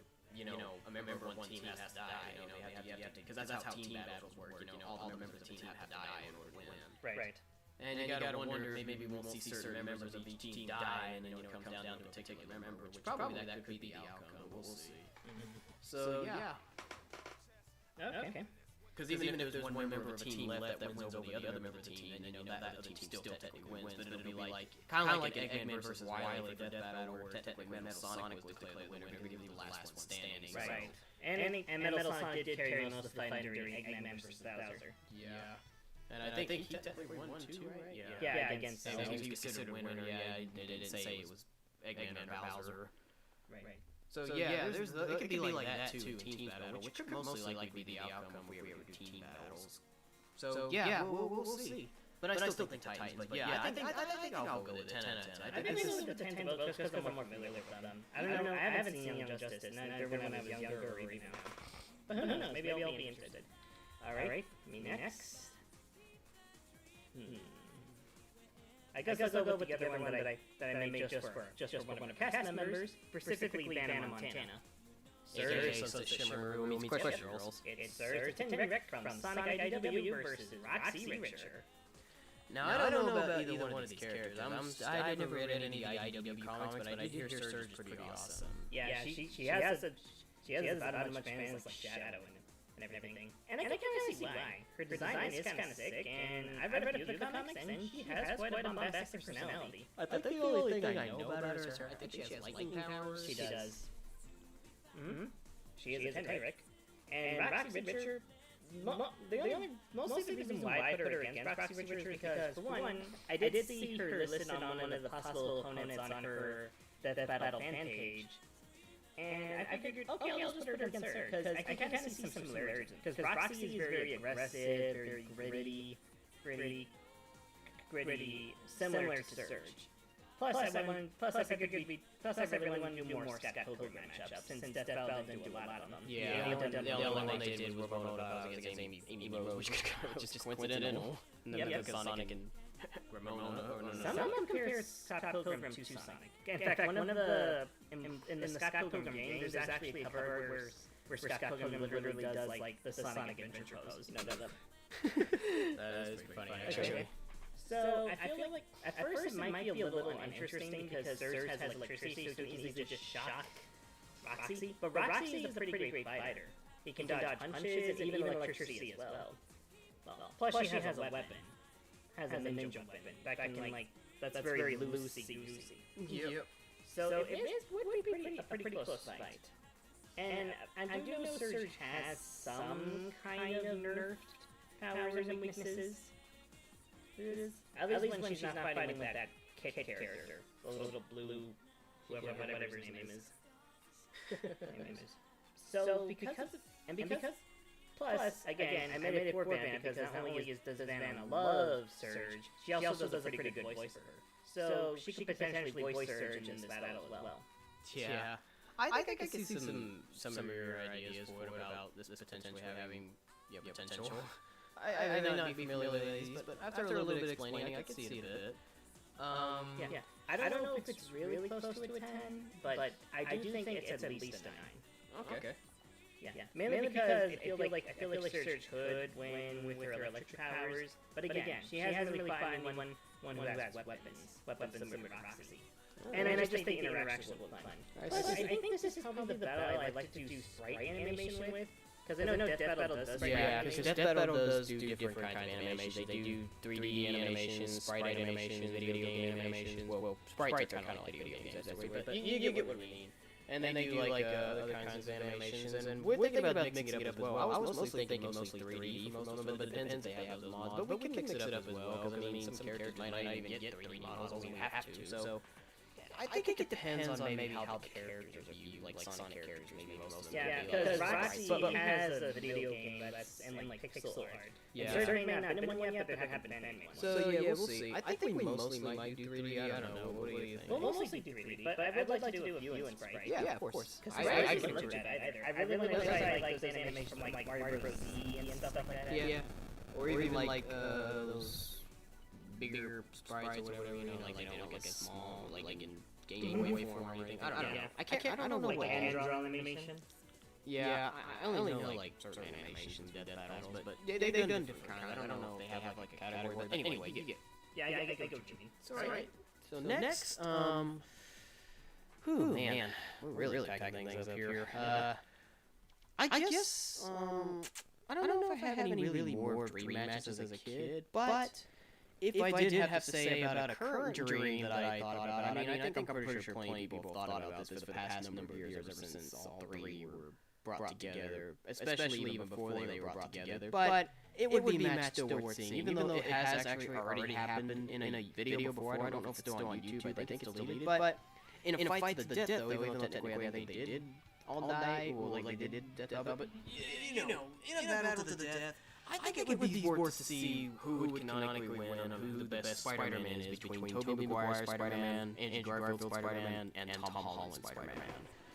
This is just probably about a lot of people's dream, if I had to say. Even before they even collaborated in No Way Home, which we probably will reference that, because I mean, well, you know, looking at their max potential, and even though I don't know if it's canonical to Tobey and Andrew's story, but I think I'd say it is, because they did acknowledge their villains and stuff, so I think it's canonical to their story now, right? Yeah, I mean, like, the villains were kind of pulled right before they died, so it's probably a loose canon, but still canon nonetheless. Yeah, and plus, like I said, they kind of like a certain character in my matchups. Yeah, and then as I mentioned, they did mention their past, and they do even talk about the future, where like Tobey's Peter told Andrew Peter that him and MJ did make things work out despite the complications, and Andrew Peter talks about he's never found anybody following Gwen, and you know, he's just more busy focusing on being Spider-Man, you know. So I think it counts. And rumor has it they may be coming back, Tobey and Andrew, but we'll see. But yeah, this has a lot of potential. I mean, we've already kind of seen it in a fan video before, but if we were to have more analyzation, because that was just more of an animation, like they didn't like any analyzing yeah, stuff like they that. all face some like equal like threats, whether it's Doc evil robot, whether it's like evil scientists, or even like some weird monsters. I mean, like the only one who hasn't faced like an alien per se is Andrew. Yeah. Here's another thing, though, about each Spider-Man. They all have, like, an advantage over the other, because when I did ask Google about this, they pretty much stated, and I do agree with this, that Andrew's Peter represents the fastest, I think, and then Tobey's definitely strongest, and then Tom's Peter is, like, the tech guy, I guess. Oh, I don't know, yeah, I don't know if yeah, that means smarter, but I don't know I think- smarter, I think but he kind of, might I be think I'd smart. say. Because he had to make his own spiderweb, right? Yeah, and he did learn quite a bit from Tony Stark, so there's that Exactly. too. Obviously, Tony's one of the And he smartest of mostly all time. uses math in like his fighting. Yeah. Kind of like Insomniac Spider-Man kind of. Yeah. So yeah, Tom Peter will likely continue on for a long time. I mean, he is the current Spider-Man we got right now with his upcoming movie Brand New Day, and still in the MCU while Tobey and Andrew Peters kind of already were canceled. So their story never really got finished. I mean, now thanks to No Way Home, they're kind of living in like a limbo where it's not really decided what their fate of their franchises will be. Kind of. Yeah.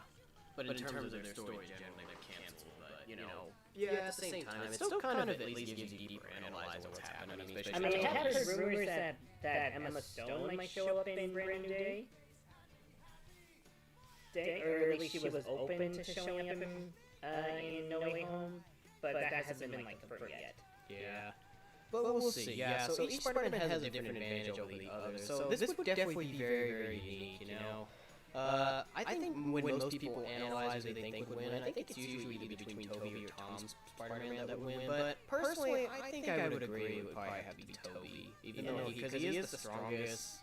Not just for that reason, but you know, from what Google was saying, I can't remember anything else it said, but it seems like I think with Tobey, I think he. I mean, Tobey does have more resources compared to the others, because you know he was part of the Avengers. Well, no, Tom's was. Well, that's what I mean. Well, but I think Tobey probably might have the most experience as Spider-Man. I mean, he is the oldest, so he kind of actually has the most experience when you think about it. So I think it's possible that I do believe maybe Tobey's would probably win. But, you know, we still don't know for sure. I mean, it still could be a surprising outcome either way, but either way, I think this would still be worth the dream. So I think it's a 10. Yeah, I think it's a 10. And this is kind of like something that people still argue about even to this day. So I think it's a 10. I wasn't sure if it was a 9 or a 10, but considering if people still like to argue who would win, then I think it's probably a 10, because people are still discussing about it until this very day. Like, it's been that way ever since Tom's Peter debuted. I mean, they originally did it between Tobey and Andrew Peter, but then once Tom came along, that gave him the bigger fantasy, you know? And especially now after they had collaborated in the dream of Spider-Man No Way Home, it does make it even bigger now. So yeah, I think it would be more potential. Yeah. Alright, meaningless. I guess I might as well bring up one that I was before when we were talking about Sora. And it's Sora versus Parzival. For AKA Wade Watts from Ready Player One. And the reason I chose this one in particular is because, for one, I haven't seen many other people talk about it, but I think the thing that people overlook is Sora's character as in, like, the original character made in, like, a crossover story. And I wanted to find a character similar to that, not just like a young person with a blade like Link or Pit. Because a lot of people already say that. Yeah. And that's why I came with Parzival. Like, yeah, I know some people don't like Ready Player One, not the movie or the book, but Parzival is kind of similar to Sora in some way, in a lot of ways. They both fight and like live in these like crossover worlds, and they both use like resources from the different media that they explore to fight. And they're both like kind of underdog characters. And given how like Parzival is able to like conjure up things from like a wider variety of media than Sora, I think that would really make the dynamic really interesting. Because Parzival himself, he can fight, but sometimes he has to download it. Like he literally had to like download like moves from like Street Fighter and stuff. And given how Parzival's like avatar, it takes place in like the Oasis, which is kind of like a metaverse, like virtual reality. That's not far off from like what happens in Kingdom Hearts. And given, I don't know if I've seen any like Disney stuff, or at least stuff that wasn't Disney until then in Ready Player One, but that would make more sense for the fight for Sora to show up there. Oh, okay. Well, I guess I can see your point in that, because I definitely had no idea who this other character was. What was his name again? Parzival. But I guess after explaining that, I could see your honest opinion. It kind of almost like feels similar to my Yugi versus Kuroichi idea, so I get that. And that's the other thing, I'm not really sure who would win. I feel like maybe Sora should probably win, because he can often do most of his attacks on hand, where Parzival needs to like look it up, and then most people would definitely probably vote for Sora, so yeah. So I think he's a close 9. mainly because Parcel isn't that much of a fighter, but he can still stand his ground. His ground. So yeah, a post 9. I've run up with the same sort with your matchup. All right, what's next, buddy? So for the next one, let's see. What is it? Is he spamming right now? No, you said it once, but I can tell where it's going. Well, if he hasn't spent more, you don't have to like record it or anything. I just don't get why these people spam names, honestly, but It's fine. If he spams, then we'll ban him. Anyway, so next one, let's see what the next could be. Like I said, this is getting more tough to choose, but I mean, we'll get them all. Gotta catch 'em. Wow. Okay, so, what do I think about next?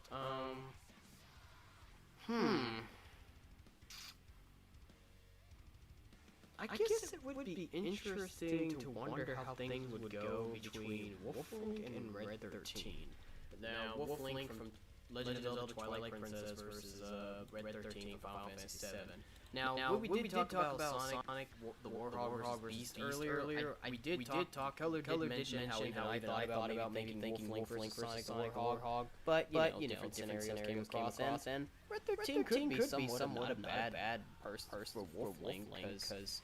You know, Wolflink is basically obviously just a wolf variant of Link, but he's not as good as compared to Human Link. I mean, I'm pretty sure if you ask people that play Legend of Zelda Twilight Princess, they probably just stuck to human form because it was a lot more web based. But you know, Wolflink's not the best in comparison, but he does have somewhat of abilities that makes him a little bit better than Human Link. I mean, he's got Midna, for example. I mean, I don't know who Midna, because Wolflink does sometimes fight by himself, sometimes Midna with him. Does Red have any other cool stats? Definitely no ally. Kate Slay has a giant move in her case, right on a giant move. But Red 13 is pretty interesting because from what I know, his real name is Namine. I think that's his real name. Namine.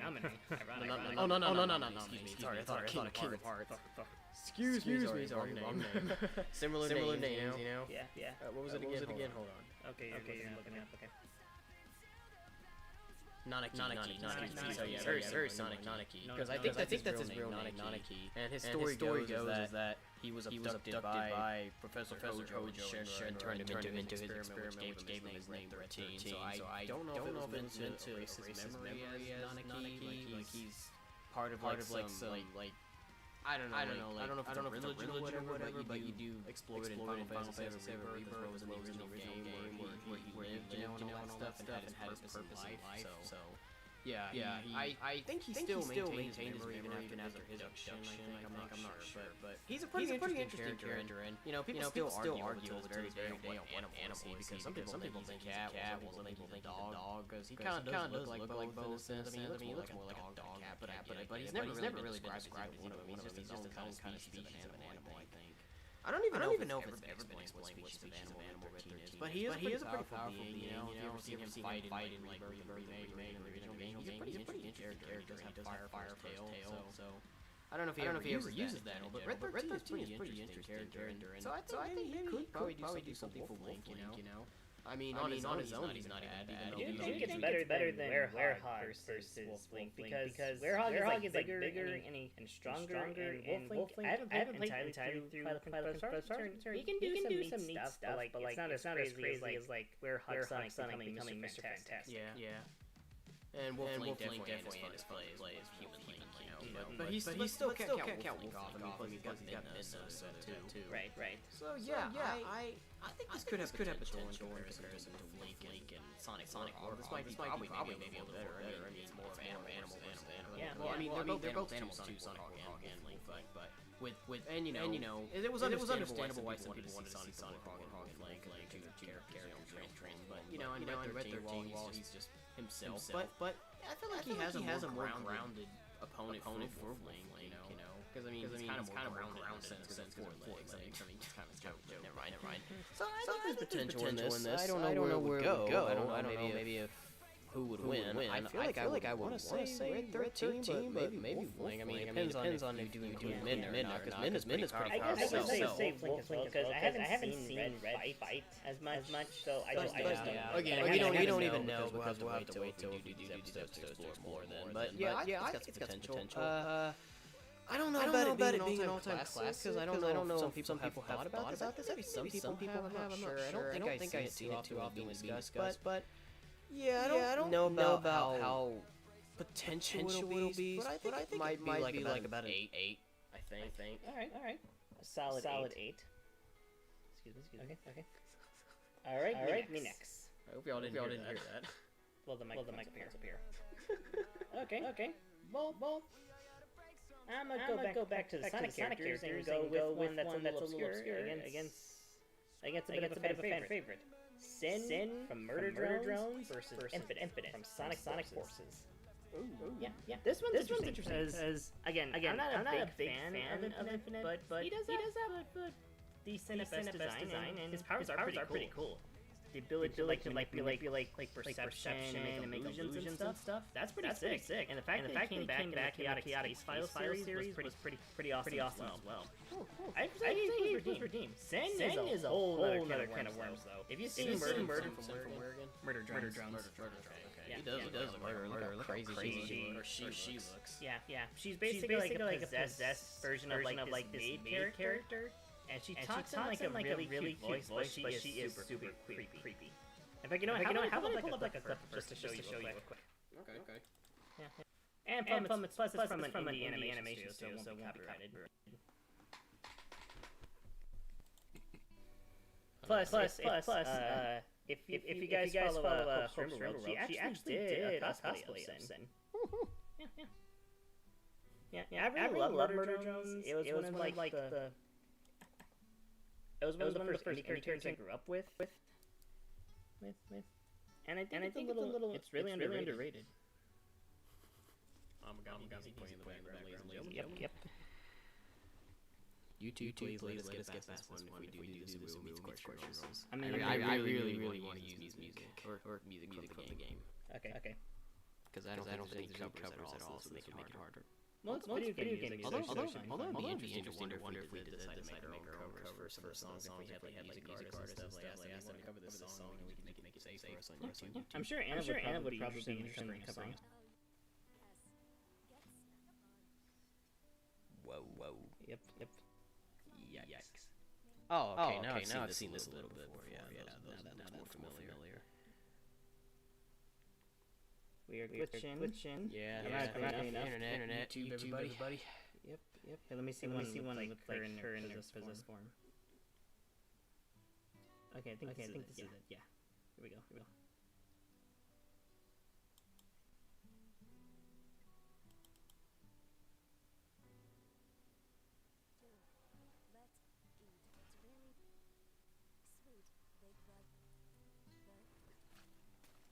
Whoa.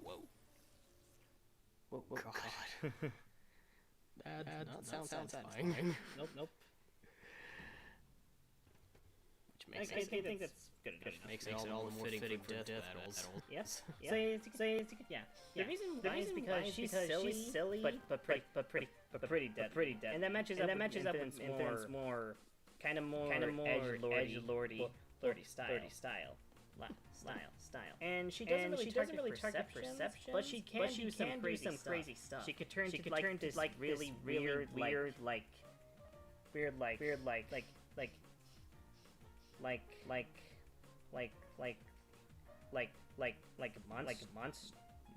that eats people and stuff. Especially because she's possessed by like an evil robot. And I just feel like the interaction between would be really fun. So for me, this would, and I don't really know who would win exactly because Infinite, as far as I'm concerned, doesn't have Ruby anymore from Forces or Mania. Yeah, it's been theorized that it might have been destroyed during the final boss of Forces, but Infinite still came back with these lens that were in the Chaotic Space Files. And he should have been defeated by Sonic and the crew, especially the Chaotix. But he can still hold his ground against other people. I mean, sure, he got kicked ass by Shadow, and that's basically what started his villain arc. But he can still hold his ground. Same thing with Sin.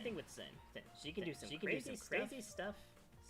Lovecraftian stuff. And I really think it'd be interesting to see them fight against each other. So and I'm not really sure who would win exactly. I would want to say Sin, but even then, Infinite can still change her perceptions in some way. And Sin is the character that you can see that sees like a lot of things. I've seen some people say Infinite would be better go up against characters like Doll from Murder Drones. I don't know. I think it's a fun matchup. So I'm gonna give it an easy 10. Okay. Yeah. It would be an epic battle. It does kind of seem like it would be something different else. It does seem like it'd be groundbreaking, I guess, in a way.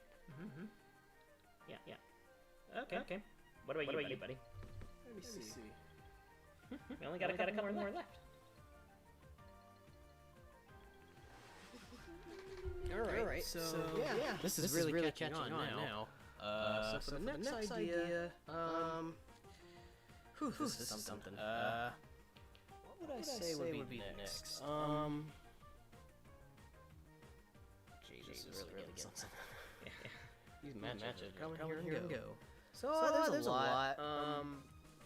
I guess we'll have a look at.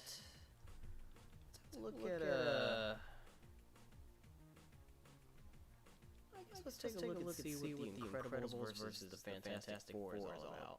Now, I don't know when exactly it was when I started to first think about it. Maybe it was shortly after I saw the Incredibles film that maybe it gave me more of an idea. But then again, it was already dreamed of before I saw the film, you know. And I think this does have major potential because in some ways people could say that the Incredibles are basically Disney's version of the Fantastic Four. Plus, you gotta remember that the Fantastic Four was actually Stanley's very first Marvel creation, even before Spider-Man. Really? Yeah, they were actually the very superheroes to be created by Stanley before Spider-Man. So these are the OGs from Marvel. And it's understandable as to why people would say Incredibles are Disney's version of it. But there is a lot of potential here. There's a group of four.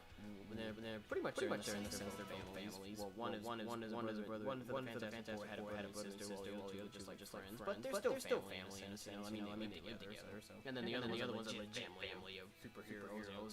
A marriage between a husband and wife that had 2 kids and become heroes themselves. And even a young son, but I don't think we'll include him.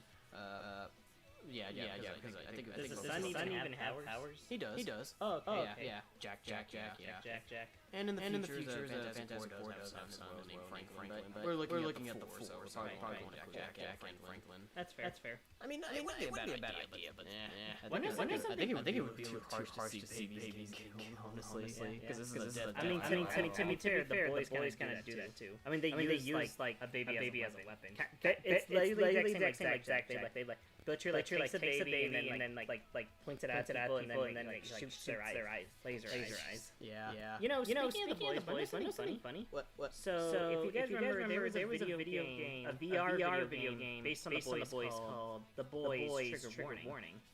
And ironically enough, in that game, you play as like an IT employee from Bot. Who gets in trouble with a group of superheroes. Not the Seven, but it's another group in the boys' universe called the Armstrongs. And they're basically like the boys' version of the Fantastic Four. And they're pretty interesting. I don't know if they're from the original comics, but it would be interesting if they were in the show. I would have loved to see them. They were just in the video game so far, but that's about it. But yeah, the Incredibles Fantastic Four, I definitely see there's a lot of potential in this, because there's definitely this would definitely be a fun match to witness. Some of the members are pretty similar, like Mr. Incredible and Thing. They're obviously the strongest members of the team. And even though Mr. Incredible is the leader and Fantastic, but you know, Thing and Incredible tying strongest member, and then Fantastic versus Last Girl or Mrs. Incredible, whatever you want to call her. Mrs. Incredible or Elastic, obviously the Stretchy Limbs members, and then Invisible Woman and Violet having similar powers in a sense, and then Wall, and then Wall, the only other members that aren't similar is Dash and Human Torch. It would still be interesting with Dash having Jack is Human Torch. If you seem like Jack has a bunch of powers. Yeah. But since we're not focusing on Jack, we're just focusing on the four members of each team. Right. But yeah, it'll be interesting for that scenario because I think they're the only two members that don't share similar powers. Yeah, they're the only two members that don't share similar powers. Dash, Incredible. That would be fun to still be fun to see them like to see Dash outsmart Torch. Yeah, because Dash is a bit of a prankster if you haven't seen it. Yeah, because three out of four members of each team does have powers, while the other one's different. But yeah, it'll definitely have a lot of potential. Personally, I wouldn't even know who win because they're kind of a close matchup in a sense. I would probably want to say the Fantastic Four, but who knows? The Incredibles could be something different too. I mean, they have dealt with. I think maybe the Fantastic Four though, because I think they've dealt with more threats, like Galactus and stuff like that. So I think they would likely be Incredibles, but the Incredibles could definitely still bring something to the table. I don't know much about the Fantastic Four, so I don't know if their stats really match up with the Incredibles. To be fair, the Incredibles did nerf a little bit from Incredibles 2. Oh, that's probably just because I don't remember the movie that much and thought it was just a little worse than the first movie. And the third film is said to be released in the future as well. Not Brad Bird. What? Oh, Brad Bird's the guy who directed the first two movies. Oh. Apparently it's gonna be the third one's gonna be directed by the guy who did Elemental. I'm not against the idea, but then again, I don't know. I just hope Brad Bird hasn't completely lost. Apparently he's gonna be doing a movie with Skydance animation. But we'll see. I think this is another close 10. Really? Yeah. I mean, it's really obvious who would win though. And I think the family dynamic it's kind of similar on the same subject of Teen Titans and Young Justice because it's unpredictable, and even though there might be a team out they can win, but outcomes come here and there. I mean, again, it make any team battle is always unpredictable because you got more than one group of fighters fighting. It's a team effort thing, so anything could happen, and then one member die and the other one stay alive. So yeah, I think it is. I wasn't sure about it being a 10, but I can see from what you say. And yeah, when you think about it, I could see the potential in it being quite maybe matching expectations. So I guess I could put it up there. Maybe it might be a 10, like Titans and Justice. Yeah. Okay. Not sure if they're better than Teen Titans Justice, but it'd be probably close for being a team battle matchup. I think they're about on the same level. They're both on 10. Yeah. Okay. I find it ironic how we haven't gone a single worse one than Hog vs. Beast. Okay. Up Phoenix. And I'm gonna go with this one. Probably because this one is probably the most fun one I thought of. It's the dictator of Bullworth Academy from Rockstar's bully, Gary Smith, against Slurpee loving society-hating psychopath Jason Dean, or JD for short, from Heathers. Two characters I definitely have no idea at all. Yeah. Please explain. Of course. Best friend. So Gary Smith was a character that you first meet in Bully, Rockstar Bully. And he actually manipulates, and he's the first character you meet, and he actually gains a bit of your trust first. But he manipulates you into taking power over Bullworth and just making everything go awry crazy. And Jason is a similar person. In a way, he's kind of like the Joker. He just wants to see destruction. Because in his words, chaos is what killed the dinosaur, sweetheart. That's something he says. Yeah. And you should have seen both the movie and the musical. He literally wanted to blow up the whole school and put a suicide note for everyone there. Yeah. So these two are pretty equal in terms of like psychopaths in high school who just want to see the world burn. So yeah, it's not like I guess it's not like the kind of battle you would expect to think. It's not gonna be like a powerful kind of match, just like almost humans fighting, I guess, but they're crazy. So it's kind of like that scenario, right? Yeah. As in terms of weapon stats, Gary can hold his ground against. It's okay. Gary can hold his ground good against Jimmy, and he has about the same arsenal as Jimmy. Slingshots. Rubber bands, skateboards. Jason Dean doesn't really fight that much, but he does have one thing: a gun, and a knife too. He literally uses that on two bullies. I mean, if you think since Jason has a gun, he would easily win. But even then, Gary is quick to attack. So he can probably talk Jason Dean out of it, or maybe even manipulate, or even get like some henchmen, bullies to attack him. So it's a really quick draw thing. I feel like maybe Jason Gary should probably win since he has weapons. But then again, Jason Dean he does hold his ground, and he has some more fire. Does have some weaponry. He just doesn't use it very often. Like I said, he had dynamite. He tried to blow up a bunch of students during a pep rally. So I think this is probably. I'm kind of looking at it as a 7, because it sounds interesting, but it doesn't sound interesting compared to the others, especially the fact that they're just ordinary humans and they're not like super powerful, like fighting humans kind of like Chun-Li, you know what I'm saying? I'm not saying it's gonna be the worst, but you know, it doesn't sound like as interesting as a comparison, but I still get your similarity between them. But yeah, because they're just humans and they're not that teenage humans. Yeah, they're just normal humans and they don't have fighting abilities and all that stuff. It does not sound like it would be that good, but it doesn't mean it could still be interesting. But yeah, compared to the rest that we've seen so far, their dynamic would be really fun. I would love to see these two have a conversation. Yeah, it would be interesting for that part. But yeah, I don't think it would be an all-time classic. So yeah, I think it's a 7. Even Sonic Warhawk. If it's Sonic Warhawk, sounds more interesting than that. Yeah. Hence why it's behind it. Yep. All right. You next, bud. I think I did thought about this before then, but yeah. This is another one that I think I kind of dreamed about this. I don't know if I dreamed about all that much, but considering the fact that I would say there's some of the most powerful heroes in their respective franchises, one being one of the most famous of all time in their franchise, and the other one doesn't get a lot of credit and is underrated. But it still would be interesting to wonder how things would go between Superman from DC and Ghost Rider from Marvel. And I'm sure I'm not the first person to have thought about this because this is where things can get pretty interesting because Superman obviously no doubt one of the most powerful, not maybe the most powerful superhero of all time in DC, and is one of the most famous. I mean, he's the very superhero they ever created, not only DC but in superheroes in general. I mean, hence the reason why his name Superman tells you how classical he is. Even which also lets you know that he's actually a Marvel. But then on the subject of Marvel, Ghost Rider on the other hand doesn't get a lot of credit because he's pretty underrated these days. But he deserves a lot of credit because he's really a lot more powerful than people realize. The thing that can make things interesting is that you know.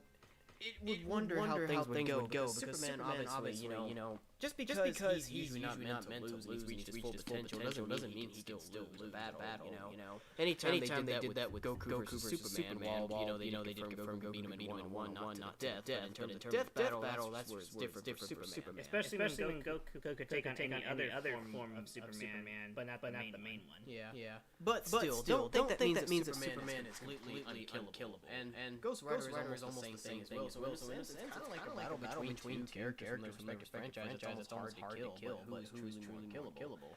But this is where potentially Ghost Rider could probably win because obviously the one arsenal that Ghost Rider has that can almost feel like it could put away almost anybody as long as they have a soul is his penance stare. I don't know if you've ever seen it before, but that's like his most powerful weapon where basically what he does is that he makes people look into his eyes and he extracts the pain that they cause on others, like every person that they kill and all that stuff, and he makes them feel their pain, you know, feel the suffering that they've done to them, and it pretty much kills the opponent. So the opponent is pretty much reliving all the killing that they've caused on others, and then they just feel their pain, and I think it's just killing them. Do you think that would affect Superman?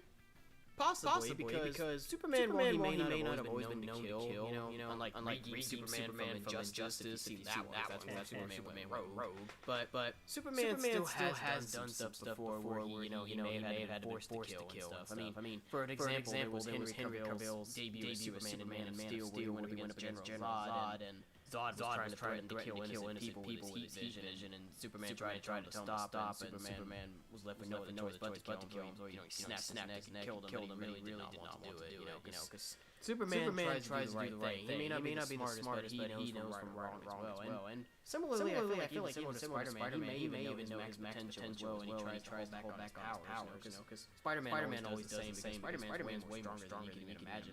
They say he's stronger, but he could actually really decapitate somebody's head just with one punch. Spider-Man obviously knows he has to hold back, because, his powers would make him look more like a killer, saying. And Superman's kind of the same thing. Superman's as strong as he needs to be, so... But with Superman, while he may have not always been known for killing, he could still potentially have done so in his career. Like I just made an example there. So I think as long as a soul has killed, as long as he has a soul, and as long as they may have done some killing, it's possible that Ghost Rider could potentially put him away with his sinister. Even though some could maybe say Superman, but if I do have to be honest with you, I think Ghost Rider could potentially shock people, because this would be a shocking outcome if Ghost Rider were to be Superman. But you know, it still has potential. They're two very powerful beings, and Superman, he's pretty powerful himself, and there could be either outcomes, because I think when I asked Boy, they could mostly say Ghost Rider, but it did say there could potentially be some possibilities of Superman winning, so we'll see. So yeah, it just depends on it, because Superman, I don't know, maybe if he'll be immediately vulnerable to the Penistar, he may resist it at first, because there had been times where if you saw in Ghost Rider vs. Lobo in battle, at first the Penistar didn't actually work on Lobo at first, but then eventually once his soul was left in its own without his body, then eventually once Ghost Rider unleashed his power, then he was able to use the Penistar again, and this time it worked on Lobo. Because they even state that while Lobo was almost unkillable, it doesn't mean the soul itself can be destroyed. So I think as long as whoever has a soul can kill somebody that could make the Penistar work. Superman definitely has a soul. Yeah, of course. He probably has. And while he's not human, but he's kind of part human in a sense. Yeah. And he has probably killed people, at least on accident. Yeah. Or it could have been on purpose if he had to. So, but it could still go either way. But I guess Snyder Superman would probably do that. But I think it's more potential that Ghost Rider could probably beat him. But you never know. Superman could as well. But I think this matchup has a lot of potential. Because I mean, I think some people have thought about it, but maybe don't give it enough credit for an opponent for Superman. Where I feel like most of Superman's opponents are just other beings similar to him, like Omni-Man, Homelander, and or Saitama and all that kind of stuff. But I think this still definitely deserves a lot of potential. Will it be an all-time classic? Maybe. I don't know. I think it's a close 9. I think maybe about a 9. I don't think it would be something maybe like legendary, but it would still be something worth, I think that would potentially be great. Yeah, but I guess it's just because we've seen a lot of Superman battle before, whether it's outside of franchise or fan-made stuff. But I never seen a matchup against a character like Ghost Rider, so that would make it interesting. Yeah. And given what you said about Ghost Rider's abilities and stats, that would actually make it pretty close. And Ghost Rider doesn't just kill with the Penistar. He's got other ways of killing an opponent, but his Penistar is like his powerful weapon. Okay. Because he's called the Spirit of Vengeance, which is what it's kind of really all about. Vengeance gets vengeance on those that I guess. Well, whatever. If you ever see Ghost Rider, you'll understand. They need to make live action with these character. All you could get a character played by Nicholas Cage. Who recently speaking of Ghost Rider in Marvel, he is also recently playing Spider-Man R. Oh yeah. Because he did actually voice Spider-Man and Spider-Verse, but now he can play live action for the now live action series. Is it canon to Spider-Verse? I don't know. I feel like it should. But then again, they did release a animated on the video, so maybe. Mostly. Okay. What's your next idea? For me. Color me your next matchup. Okay, stupid. No, that was good. Really? Yeah, that was good. That was clever. Color me stoked. Color me intrigued. Okay, let's see. Well. Comment down below, Chad, if you thought that was a good joke. I guess I'll go with another silly one. Ed from Ed and Eddie. I love Star, SpongeBob SquarePants. Of course. If you've seen either cartoon, you would probably know. Yeah. This does sound like silly. Even though I don't know anything about it, but I heard Ed and Eddie are funny, and I know Patrick Starfish is definitely a pretty popular character in SpongeBob. Despite being complete and total dimwits, they have pretty strong strats. Ed can do crazy stuff, like dig a humongous hole in like 8 seconds. seconds, or literally pipe a bunch of farm animals to follow him. He was even able to lift out a heavy stop sign just because he was hallucinating about scary movies. And he could also carry a whole car by himself. Because in the big picture show movie, he pushed his feet through the car and then just carried it while he was on his waist. Wow. Waist. So yeah, Patrick is a similar case. He can obviously lift up his rock that he lives in. Then he can what else can he do? Oh yeah. He did influence the whole Bikini Tom to take town and move it somewhere else. What is it? Mention. Just gave me an idea for a rap battle. Yes. My Magic Zoe from Sesame Street. Because you know we have Rocco and Elmo hates crap out of it, and then we know Mod likes rocks. I'm taking a second because you have just completely blown my mind. I don't know how. And then Elmo comes in and curses at both of them. or Pinkie Pie get it. That would be hilarious. I mean, Pinkie Pie actually like Boulder, you know. Sorry to interrupt that. It's okay. Yeah. What do y'all think about that as a rattle, Zoe from Sesame Street? Because if you guys don't know, we're also doing like a rap battle similar to Epic. We don't know if we'll do it, but we potentially might. Yeah, we might do a tier list after this one. Probably. Okay. But anyway, Anyway, so yeah, Patrick is pretty strong. He may be stupid, but he is pretty strong. Lifting his whole rock, lifting a whole town, even going full on psycho during that Valentine's Day episode.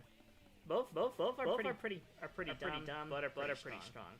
And I'm not sure who would win exactly. Sure, easily you could say one's underwater, one's on land, and so Ed would probably lose by default. But Ed can actually breathe underwater, at least through tactical meaning.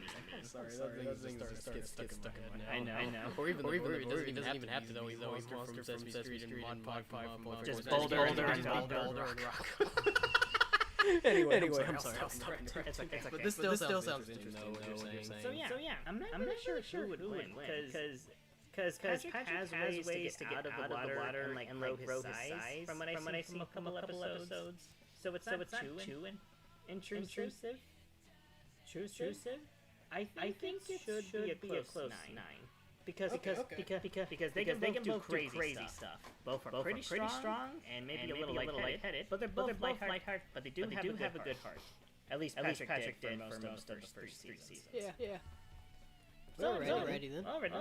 Which one for you next? So which is it? Is the one with ED or EDD? ED. The one with ED, they call him Double D. Because of that.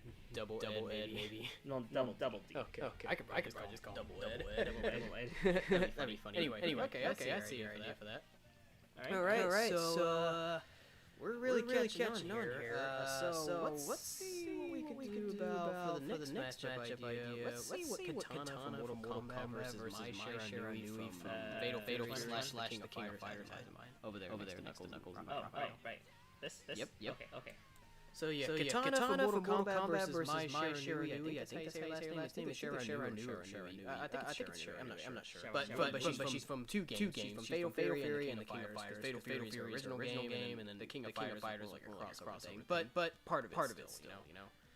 There's other characters that I have in King of Fighters that were also from previous games as well. So yeah. My Shara Nui and Katana. This one's kind of almost somewhat obvious because they both use fans for weapons. But there is also some there's kind of some similarities between them. Well, I think there's a difference. I don't know much about Mai at all. Katana I know a bit about. Katana is like probably one of the most popular female characters of all time, and she is pretty badass. She's like those female ninjas, you know, because her and Melina and Jade and even Scarlet. So Katana is one of the most famous, and she's like the princess of Edenia. I think that's what it is. And I think she married to Liu Kang. I'm not sure. Because the current timeline of Mortal Kombat, Liu Kang is God now. Beforehand, you know, he wasn't God. You know, he was like one of Raiden's servants. But that kind of also depends on which version we're talking about, because they said Mortal Kombat 1, the current game that's currently playing right now, is like a remake and or rebooting the entire franchise, where it's like Liu Kang is now the ruler instead of Raiden, you know what I'm saying, like recruiting recruits, you know. See. But I would probably go with the version that we know, like Kane was a servant, you know what I'm saying, not a god. Even though it's not, because not everybody likes the current version of the new direction, where it's like it's starting the series again, you know what I'm saying? I would probably go with that version, Katana, because I mean, that's the one you better know, you know what I'm saying? Like that's the OG era, like that's the era everybody misses, you know what I'm saying? So yeah, so Katana's pretty cool. She's got pretty good moves in her arsenal. She uses fans as weapons, and they are sharp, you know, they can kill, you know. I mean, her classic fatality was the head decapitation with a fan, you know what I'm saying? And she's got a few other moves in her arsenal that I've seen from time to time. Mai, on the other hand, I'm still not quite familiar with, but I know that she definitely is pretty badass herself. I mean, she's one of the most popular female characters in her franchise, both King of Fighters and Fatal Fury. And both of them kind of are sometimes even popular for wilder reasons, because if you don't know how these characters dress, that's kind of what when I was looking up images for this. Yeah, I saw. Yeah, because Mai definitely has that. I guess we can acknowledge this as 18 plus sex appeal. You know, she. I don't know if that was her main character that not include game in front of a bunch of soldiers. Yeah. Which we will discuss that, and which is scripted for you Kunoichi. You'll learn about that if we do. Because I mean, we're Patrick also kind of do it sometimes. And SpongeBob. Exactly. And that outfit that Spider-Man has in Spider-Man PS4, where he's actually just only wearing his mask and his underwear. Oh yeah. And technically Sonic doesn't wear pants. Honey, where am I? My niece loves the movie. Anyway, yeah, so they kind of get crazy attention for that reason. I mean, I think she kind of brought to get under her suit, and I did see there was an anime film that was made of her. They did sometimes have her, you know, like you see her things for a second. Because I mean, you could tell that her outfit isn't really all that covering. It's like she does it on purpose, and she's kind of known for like whenever she's in a fighting stance, things bounce and jiggle. Which is exactly the reason why Smash Bros. Ultimate did not include her as a cameo in the game. She was that art. He was the fatal character that did not include because of that appeal. So she's kind of really an adult character, but she's pretty cool in a sense fighting style. But yeah, she's definitely not afraid of seducing people. That's Sakurai said Smash Bros. is good little boys and girls. At many different ages. But we're okay with showing Bayonetta's ass. Or the fact that they even train Pyre and Mithras. Exactly. They're clean. I know it's stupid, but anyway, yeah. So Mai is definitely kind of like one of those sex appeal characters, but she's still popular even fighting. Even as a fighter, she's still pretty good herself.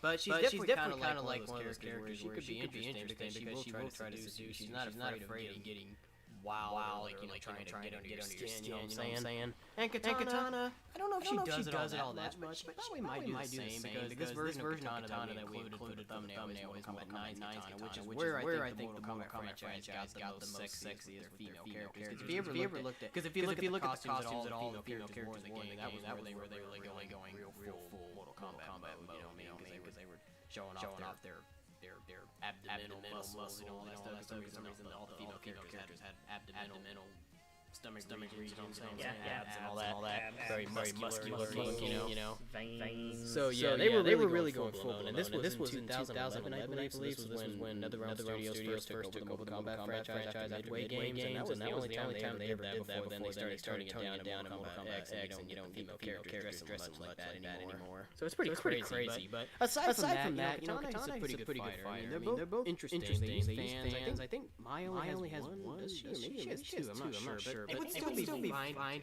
because there's some similarities between them in a sense. And you know, they're both linked to powerful warriors. I mean, Mai is actually married to Andy Bogard, who is the brother of Terry Bogard, and the main popular character of Terry, the guy with the red hat and stuff like that. Which we actually will be exploring in co-op. Which, by the way, we will actually Terry in a minute. Exactly. Yeah. But he's linked to Terry. I guess another sex appeal video game character. Yeah.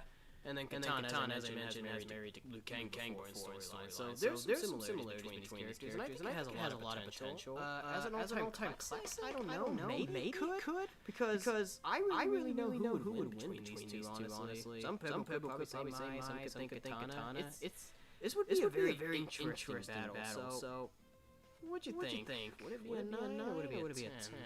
From what you explain, I think it could be a straight knight. Again, I don't know anything about these characters, so that would make it more interesting. Yeah.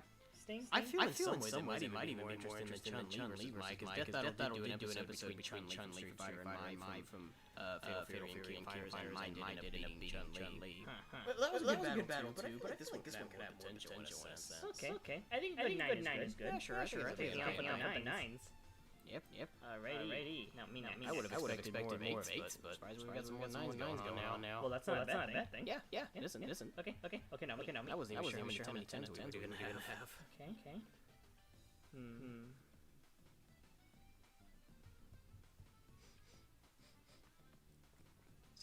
Okay. I guess I'll bring back another Murder Jones character. No.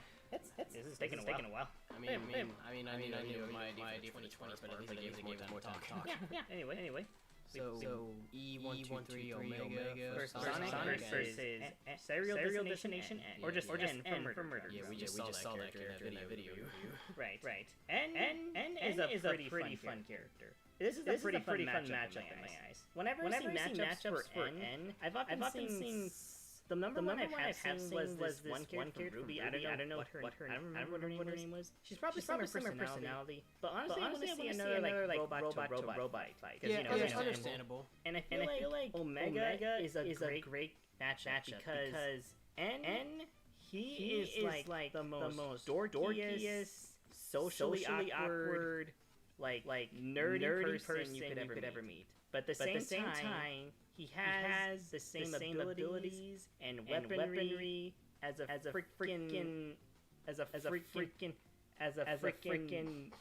murder bot. Yeah, I get it. And Omega kind of was, in a sense, I guess, because I know in Sonic Heroes he was Mr. Shadow before Rouge got them to team up, and then they went after Dr. Dragon together. And then of course, you can't forget Omega's other robot that kind of similar to that being Gamma 102 Gamma, but between both Omega definitely is more powerful, I think, Gamma. Yeah, and that's another thing. Like Omega, I mean, he has a bit of like a tough guy personality to him. He just wants to rip, tear, but for the sake of animals and protecting his friends. So he does have a soft spot to him. Heck, in the Archie comics, he actually has a crush on Blaze. Wow, I didn't know about that. Archie does crazy stuff with the Sonic. We didn't know it was a question. Probably not Mario and Sonic when they did the rematch for the one episode, they didn't like the Mario live action movie, they didn't include the Archie comics. Yeah. Archie does like a lot of weird stuff. And if you remember from Archie Sonic versus Wally West, that has like the most powerful Sonic form out of like all the other Sonics, even like Super Sonic. But focusing on Omega, for one, their interaction would be fun, and seeing them fight would be pretty elite. With Omega's many guns, and shorter, like 9mm with his knife hands. It's just be a really interesting match. So, in terms of who would win, because N was able to take down Sin. And some other cool dangerous spots as well. He was able to encounter like zombie bots and like these Lovecraftian looking like spider bots as well. Whereas Omega, I mean, he's obviously battled like some of Eggman's badniks, but he hasn't faced like huge ones. And although he did the come out as a Deus Ex Machina in Sonic Forces. So I guess that kind of Omega. Yeah. Because Sources aside was probably the first time since Heroes that he had an appearance. Oh wow. I know. I feel bad for the guy. That's why he's my favorite character. He's just so underrated. Yeah, Omega is underrated. And for that, I think they should get another 9. I guess it just doubles down a bit because I don't know if it will be as deadly or I'm giving it a 10. It's alright. Yeah.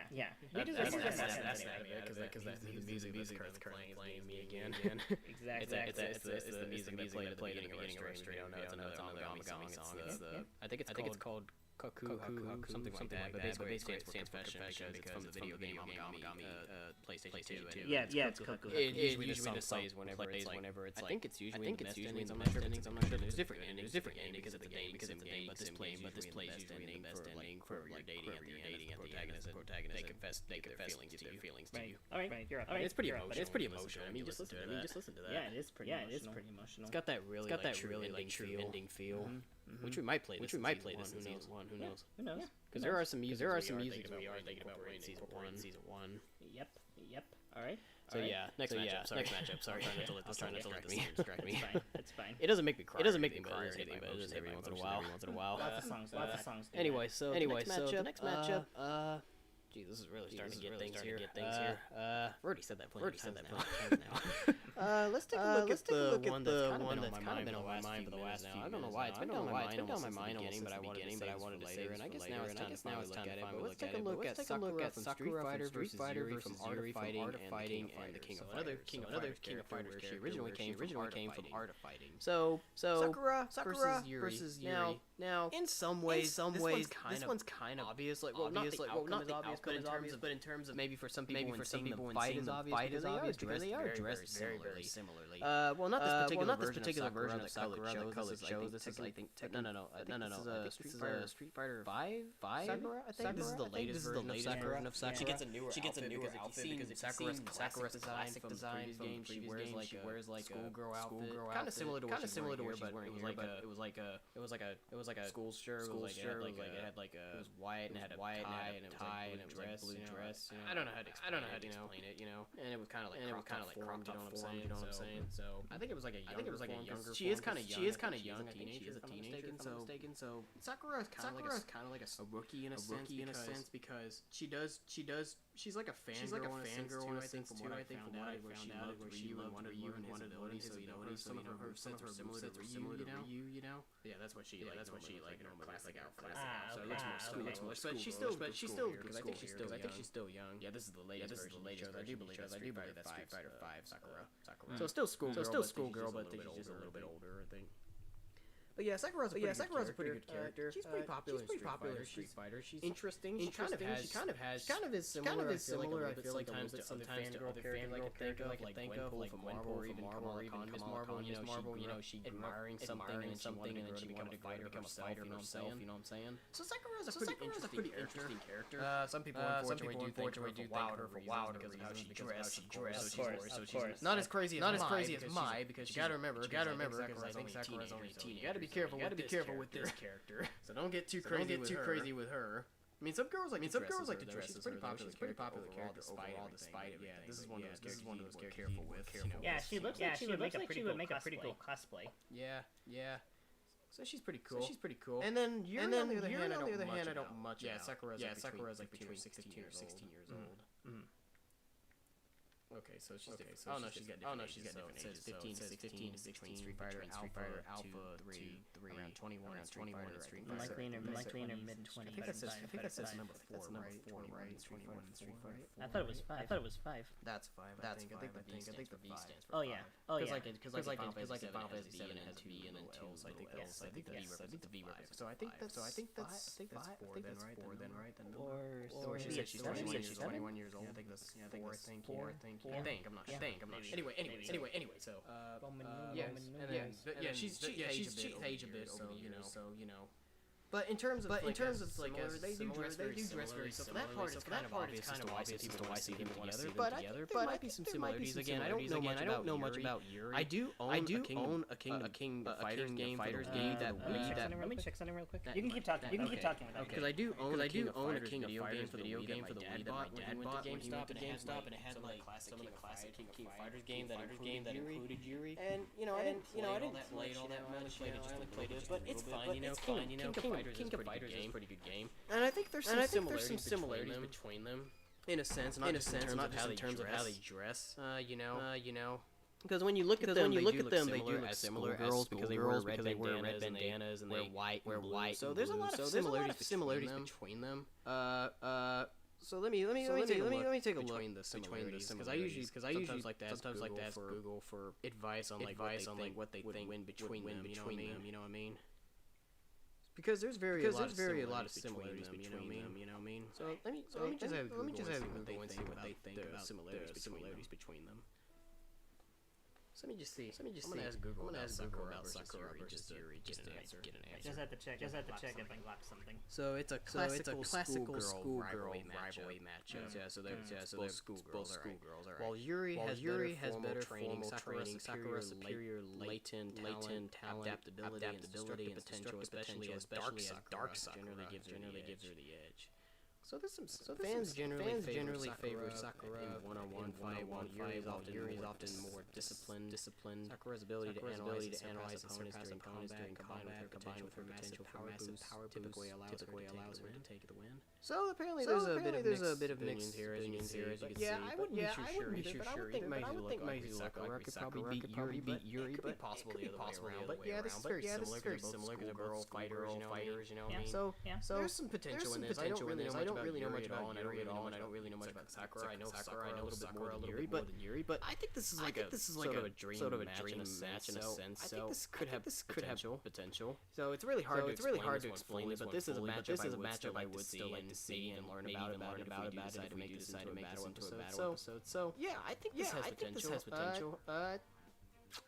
Will it be a 9? Maybe it could be a 9. I think a close 9 sounds good. I think it's kind of similar. But you brought up their stats could vary in some ways, but it would make it still interesting. Yeah. Okay. All right. So let's see what's next. Well, you know what? Since since her theme is playing. Sage? Sophia, the AI daughter versus Sage. The AI daughter, Dr. Eggman. This is Sage's theme from this is Sophia's theme. Oh. Yeah.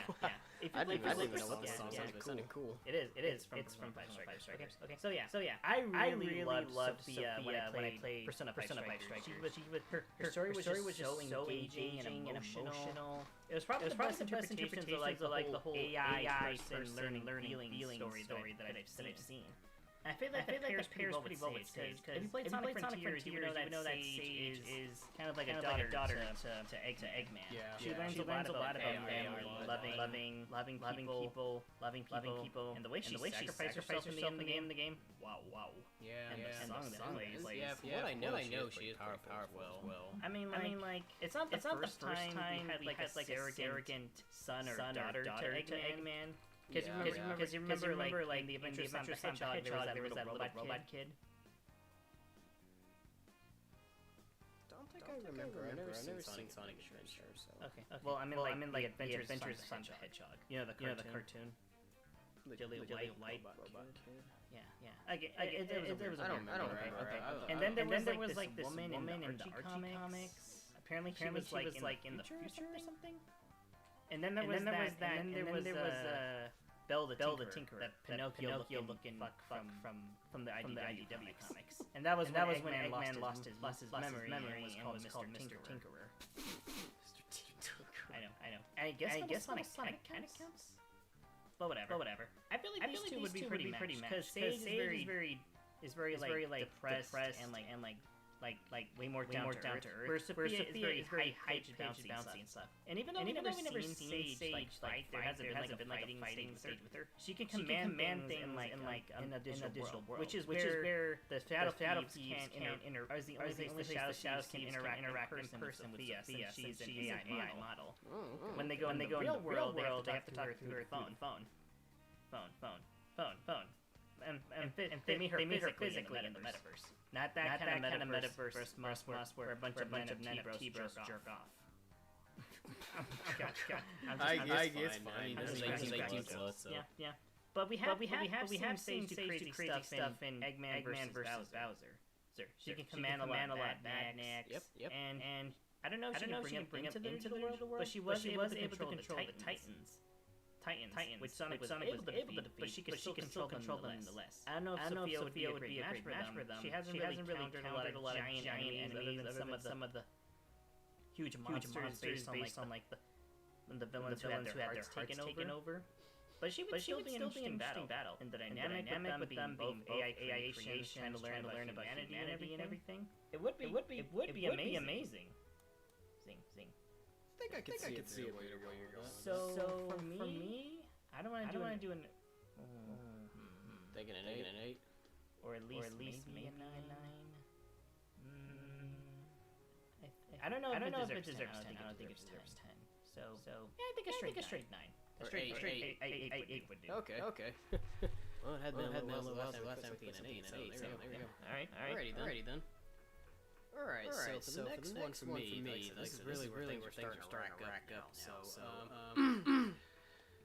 I guess we can go ahead and talk about it since I did bring it up earlier during the Mai. Let's take a look at Terry Bogard from Fatal / the King and the King of Fighters versus Terry Bogard from Fatal Fury and the King of Fighters versus Tifa Lockhart from Final Fantasy VII or Final Fantasy in general, whatever you want to call it. Now I was kind of a little bit surprised about this one because I think when I was searching up battles between I think for either Tifa or Terry, it requested this one. And I think I could see a little bit of similarities. Tifa, I mean, obviously with me recently getting into Final Fantasy VII, I really am pretty much at this point knowing a lot about the Final Fantasy VII characters. And Tifa is definitely considered to be one of the most popular female characters in the franchise. I mean, her and Aerith are usually at the top. I mean, they're both also considered two of Cloud's love interests, as you know as well.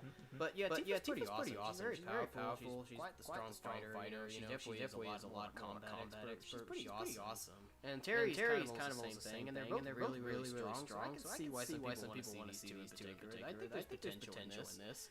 I think likely if I had to though, even though I don't know much about Terry in comparison to Tifa, I think Terry would probably win, honestly. But it still would be worth to see some physical combat fighters that are really powerful, might even have flames in their arsenal. I mean, Terry's got flames in his arsenal, we've seen even Smash Bros. His power waves, and I think Tifa does have a firepower, I'm not sure.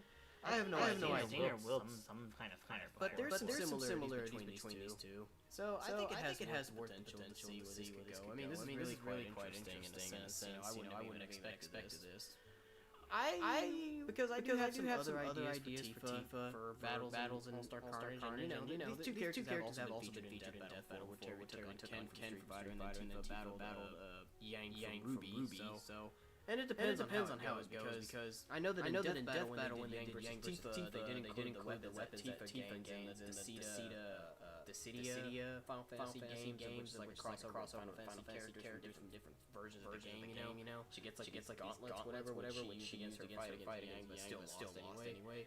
So I don't know if we'll include that one. I mean, we usually try to include crossovers, but then again, I guess franchise crossover with each other from games. I guess I don't know. What do you think? I mean, if it's canon, because if it's, I think it's canon. Because I mean, if they did bring in the Death Battle, maybe. Because I mean, it's just Final Fantasy characters collaborating each other.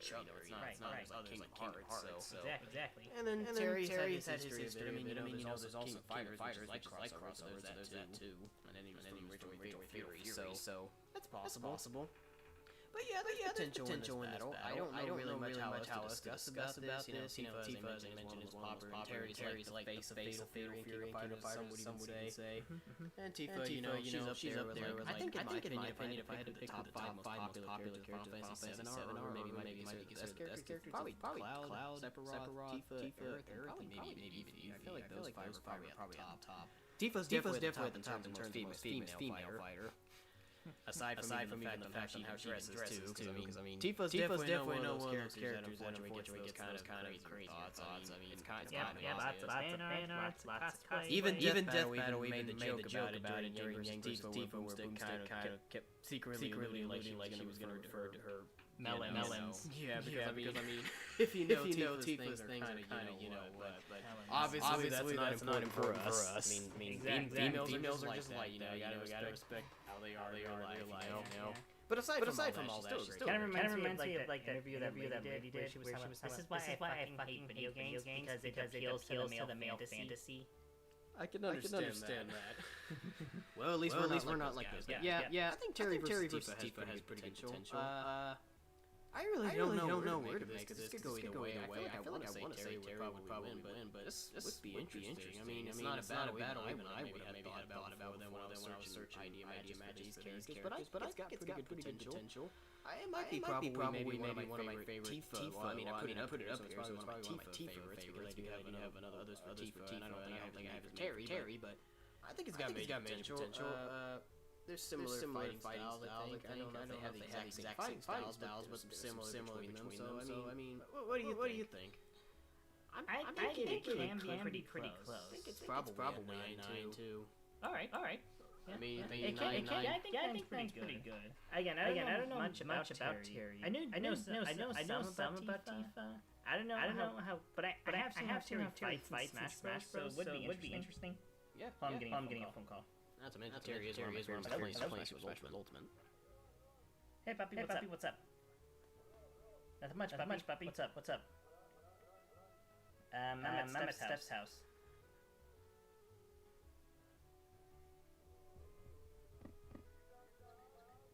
Oh yeah, I dropped my bike and the pillows and the toaster.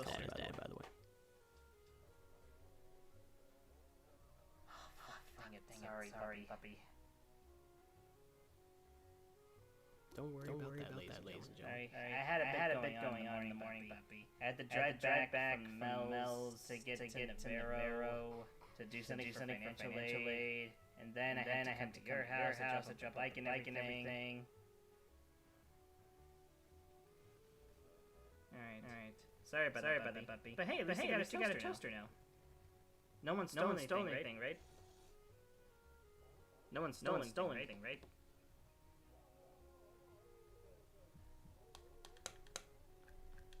Oh, okay.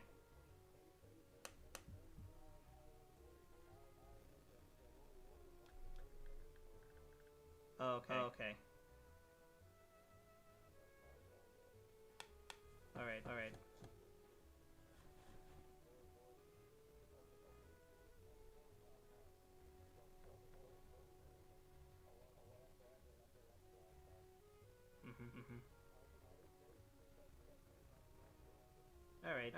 Sounds good. In case you wonder what the song is from Kingdom Hearts 1, it's called Traveler's Town. Alright. I just don't want to bother you because I figure you're at work.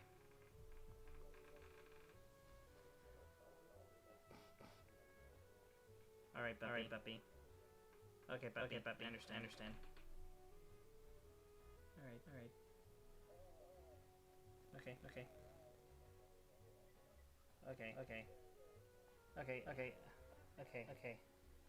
Puppy.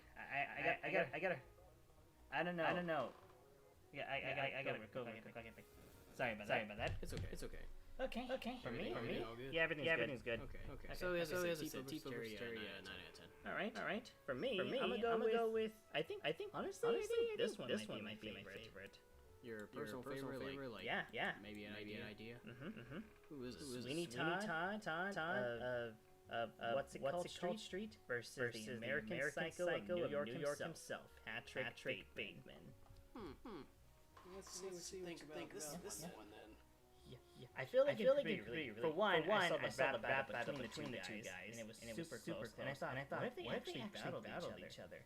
Now Sweeney, he's not really like an active fighter. He mostly killed people on his grass whenever he was doing haircuts. But he still was physically active when he was trying to find out who killed his wife.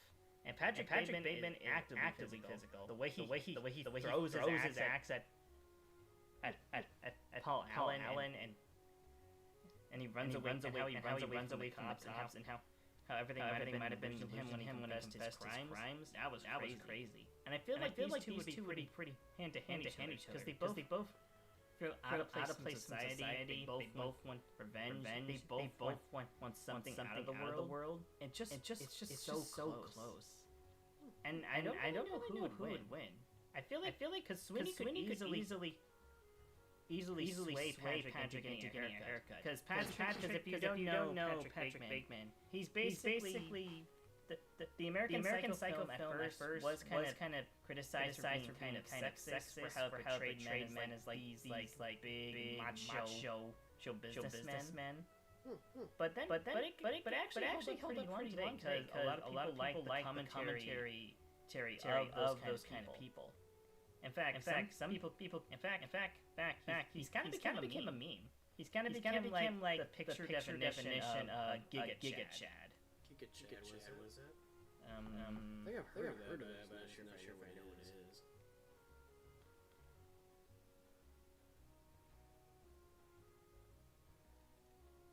A popular meme or slang term representing an exaggerated ultimate version of Chad art. A man considered to be the pinnacle of physical attractiveness, masculinity, and unwavering confidence. Okay. Yeah, that's all Patrick Bateman. He's just like this macho, muscular, always has to stay in fit kind of character. And because of that, I'm not really sure who wins. Because Patrick could easily sway away. Sweeney is pretty smart to know when he's been outnumbered.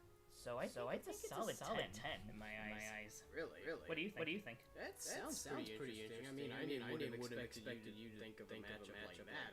I could see where you go with it. But I mean, because one, maybe if he's not no physical fighting, I guess you could still do something, right? Yeah.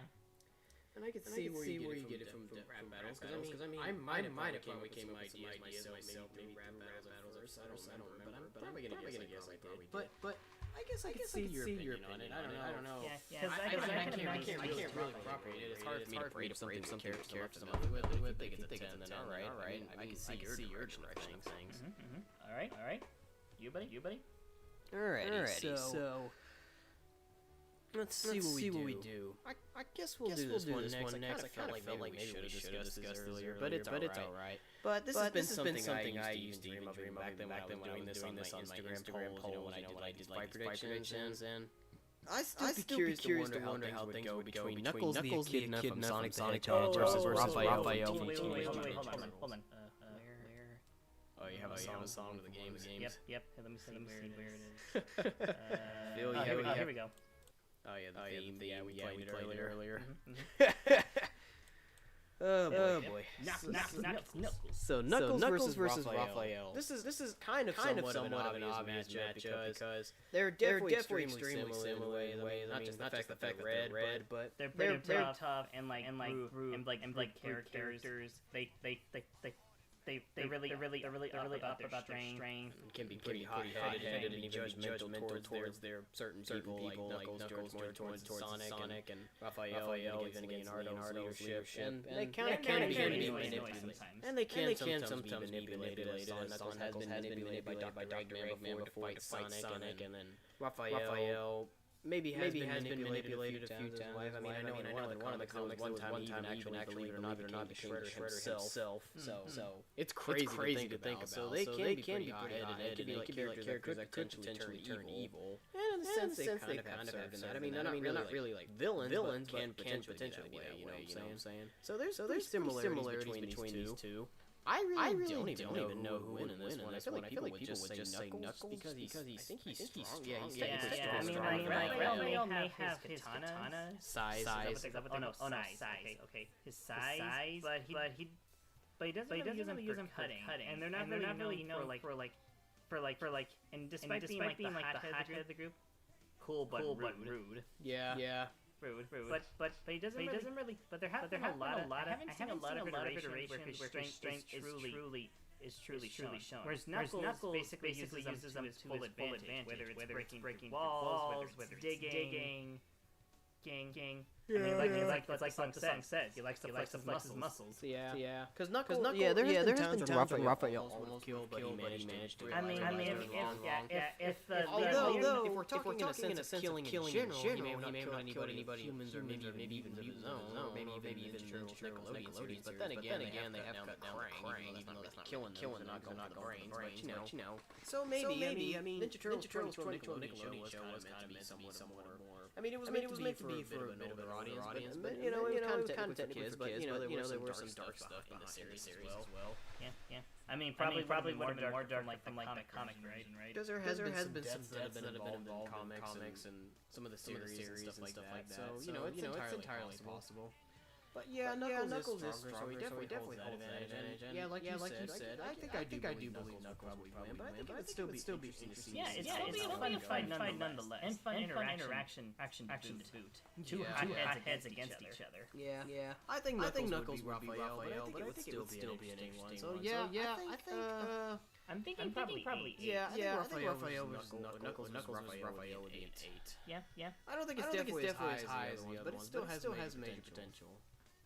Yep. Okay. Now me. And it won't be too often you'll see the Ninja Turtles individuals fighting. Yeah, I mean, if the Leonardo versus Red Ranger one is anything to go by, is that sometimes the Turtles kind of take the L against someone with more physical stats, and just has more like external kind of powers. Yeah, because they're usually used to fighting as a team. They don't fight too often. Or fighting like down to earth ninjas like the Clan, or like I mean the foot. Well, they call them the Clan, no? Or just the Foot Clan. Or just the Foot is what. Yeah. Foot. That's gotta be weird. Oh no! I'm defeated by Do not take that in the weird scenario way. Like please don't. Like the episode of Steven Universe. Congratulations, Steven! You stopped the foot. There is no foot. Not anymore. To all you crazy people out there, please do not take that out of context. We do not condone with that kind of stuff at all. I mean, yeah. I mean, no offense if you do. We don't kink shame here. We kink appreciate. Okay.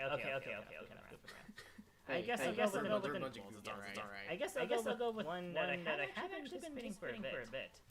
Dr. Neo Cortex Crash Bandicoot versus Dr. Zombie, Plants vs. Zombies.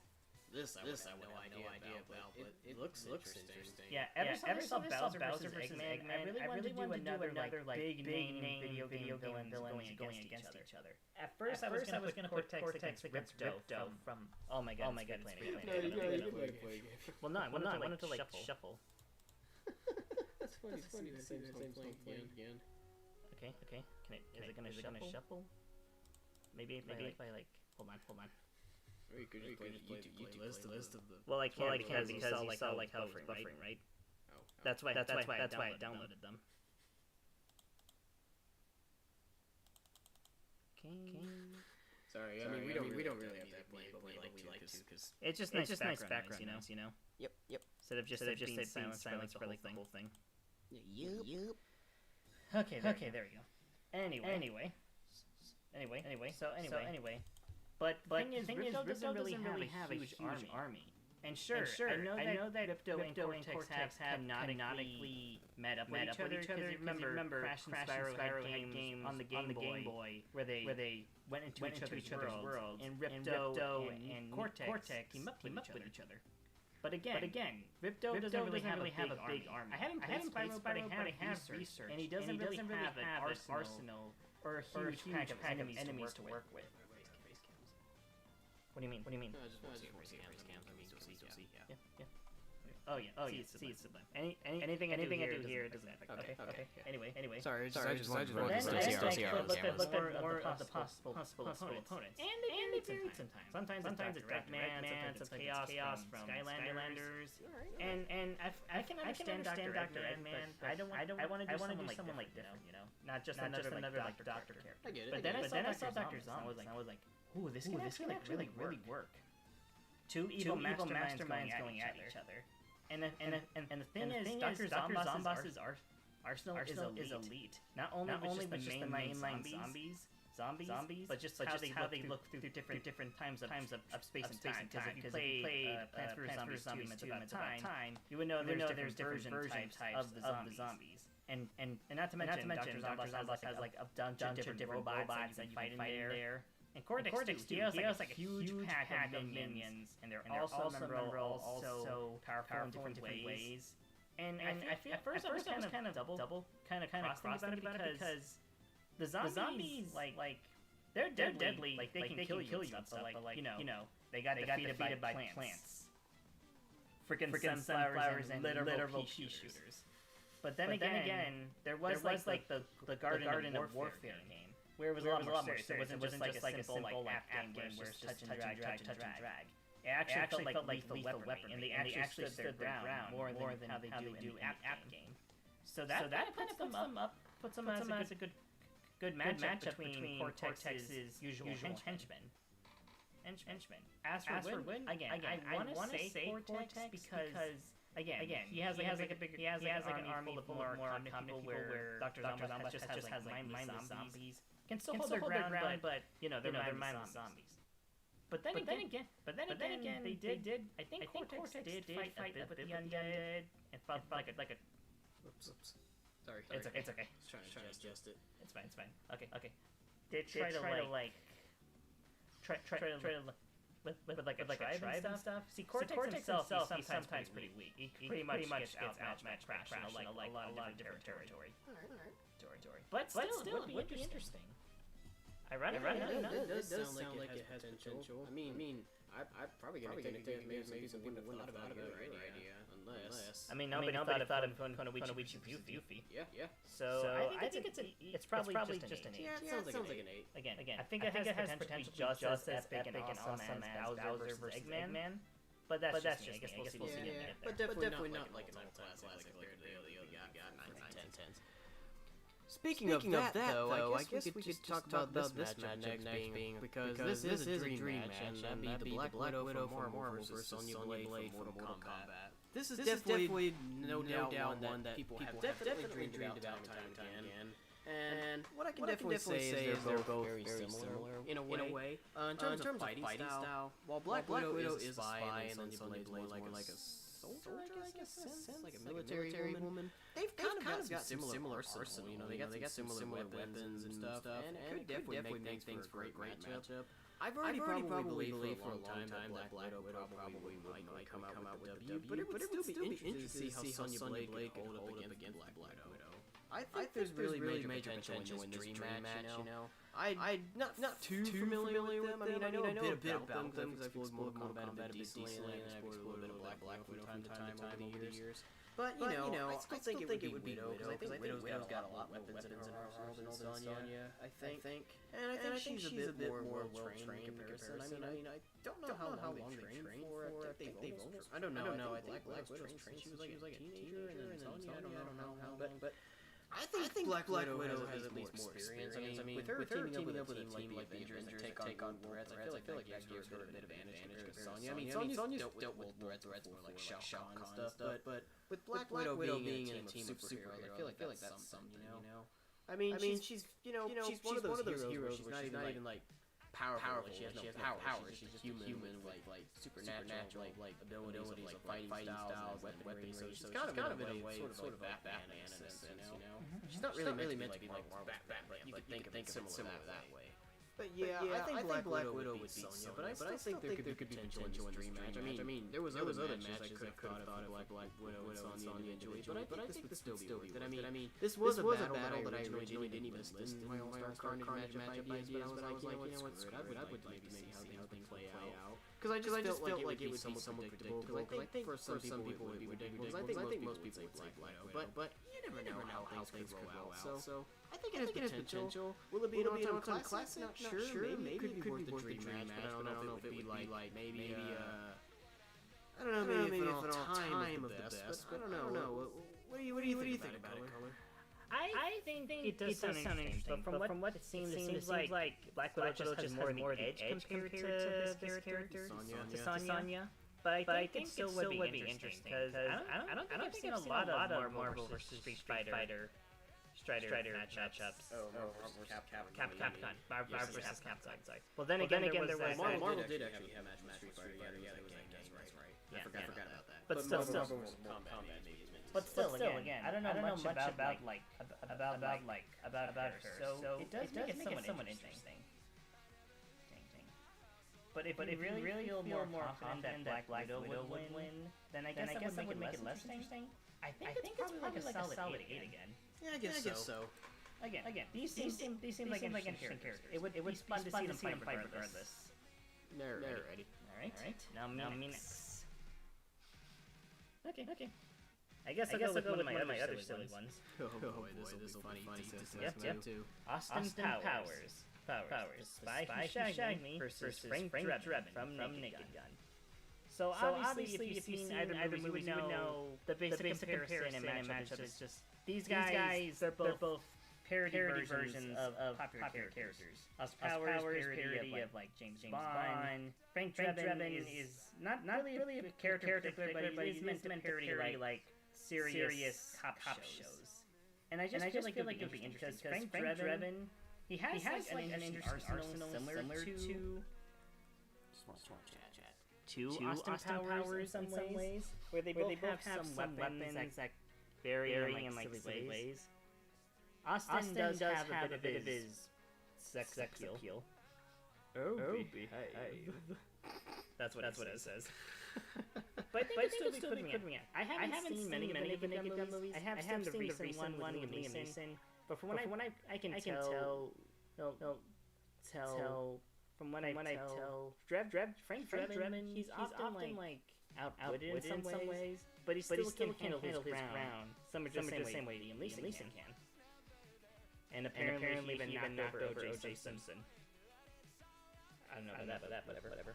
Again, I think it'd be a fun matchup. I'm not sure who would win, honestly.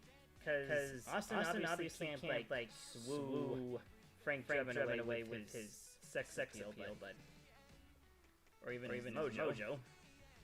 But he still has some arguably decent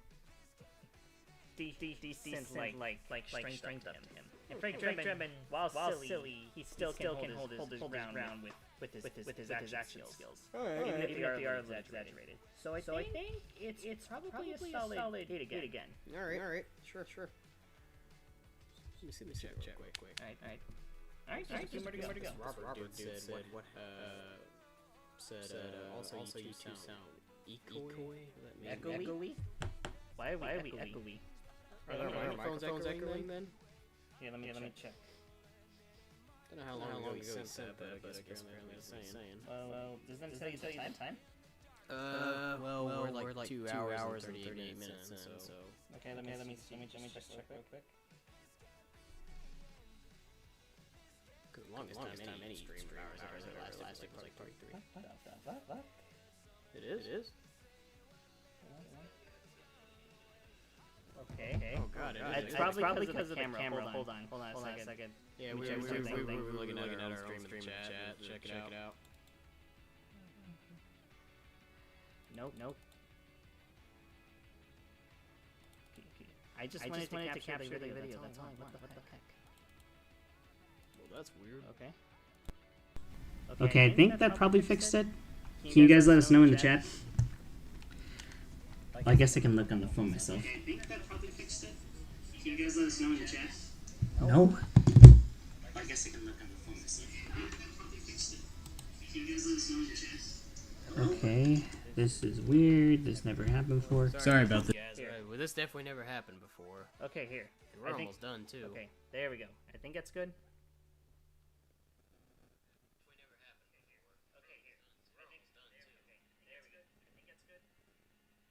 Alright, good. I think that sounds better, right? Alright. Okay, I think that's better. Okay. We're almost done anyway, so don't worry. We won't be that much longer. Yeah. I think it's my matchup, yeah. Yeah, it's your turn. Okay. Well, let's see. There's so much more oh man, this is just really getting crazy. There's only like 1, 2, 3, 4, 5 left.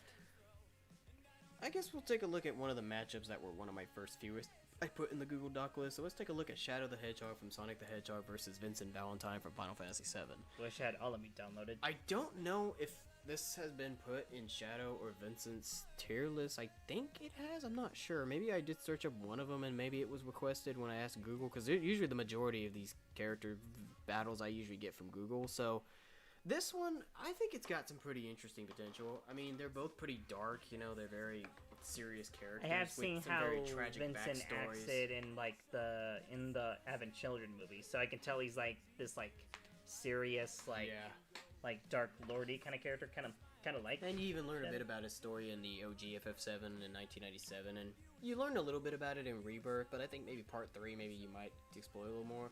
But if you really want to learn more about his character, then watch Dirge of Cerberus, although maybe at the same time maybe you don't, because a lot of people don't like that Final Fantasy VII video game. Dirge of Cerberus was not very good.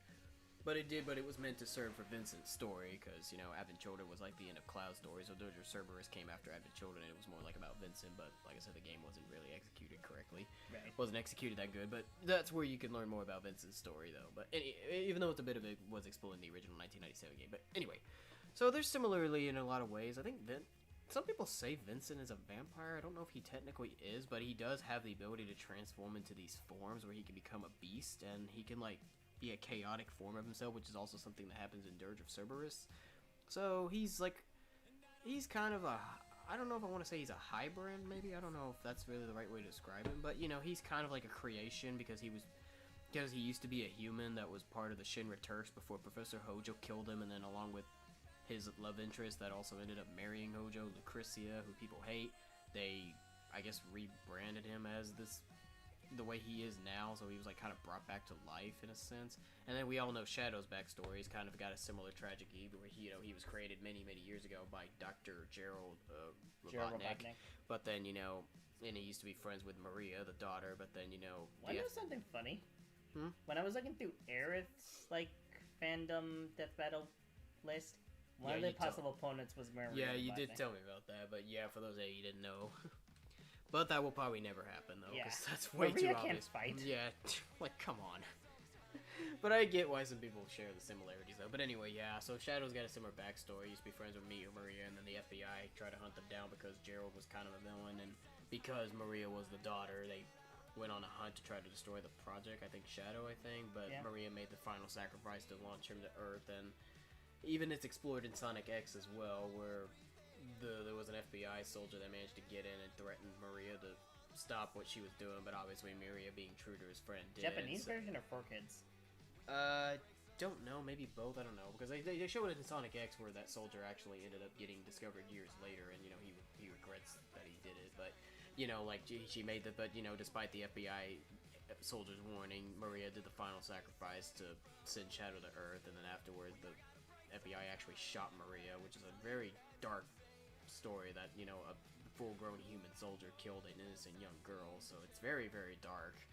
And they've shown some parts of her death in video games before, and then Sonic X also explores it where that particular soldier was revealed, and then, you know, he regretted his decision, which really, really is crazy in the Sonic lore. But, you know, there's some similar backstories between Shadow and Vincent. They have some tragic backstories and much more and stuff like that, you know?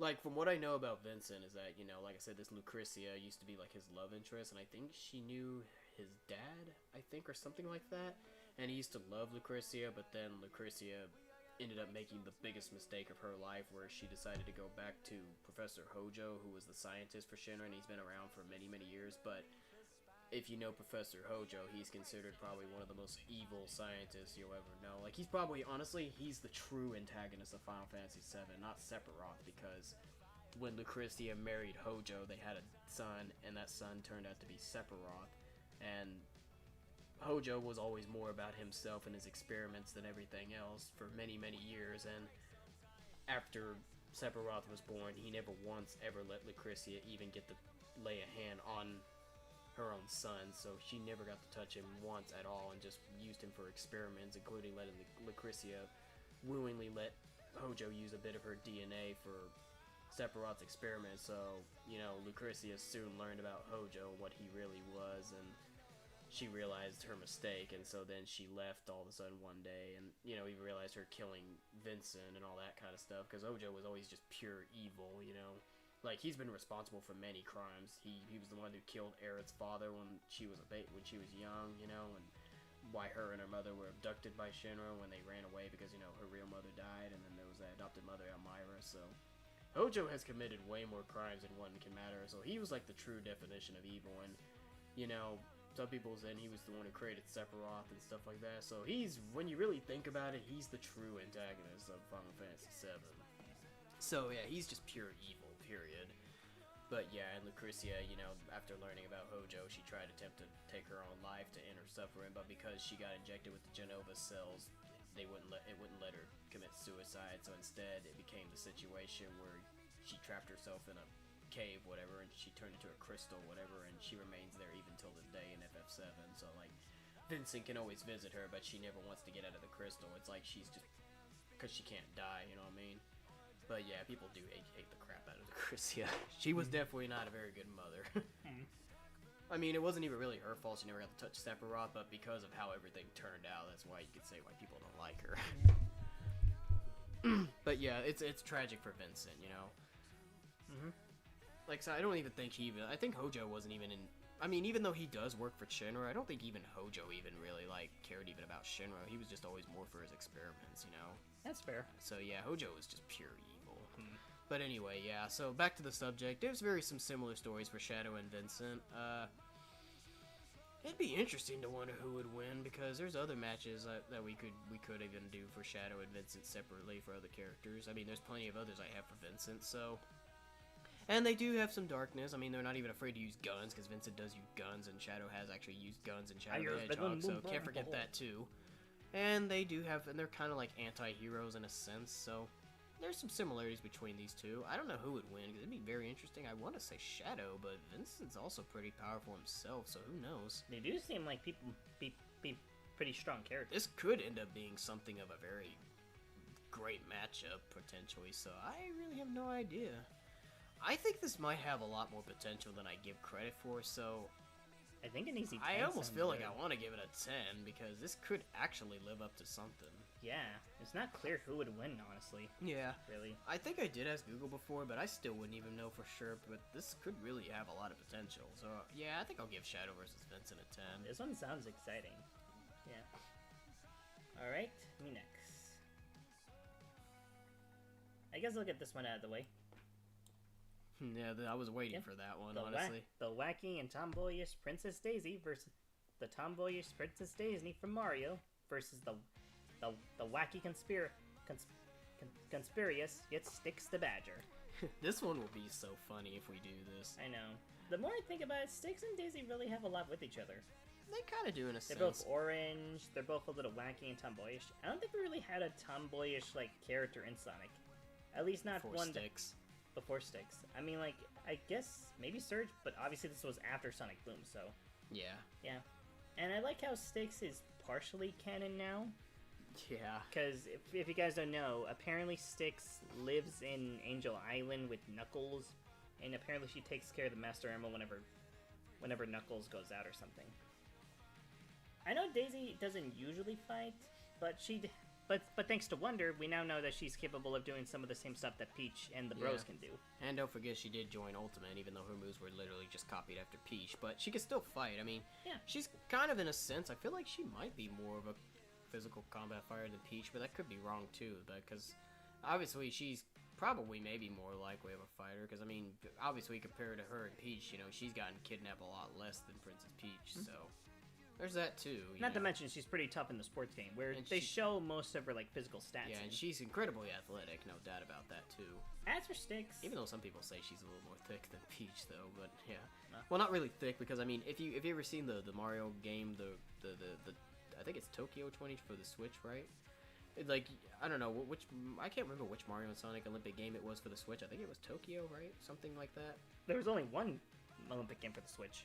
That's what I'm trying to say. Wasn't it like Tokyo something, or was it a different? Yeah, it was like Tokyo something. Yeah, like, because they get new, because if you remember, Peach and Daisy got newer outfits, you know, they kind of dressed almost the same as they did in the previous games, their athletic forms, you know, the shorts and stuff, but except, you know, they got crop top designs, you know, it was a little short, and, you know, I remember Dashi making a joke saying that Daisy looked a little more thicker, though. I mean, I don't know, maybe it's because of her legs, or maybe it's because of her weight, because I think she kind of has a little bit more weight in her body compared to Peach, but I don't know, that's just what I heard. I don't know why that popped in my head all of a sudden, but I mean, it doesn't matter, though. She's still... Funny you mentioned, like, the Olympics, because Styx actually made an appearance in the Rio one. Yeah, she did. She was a guest character for the archery one.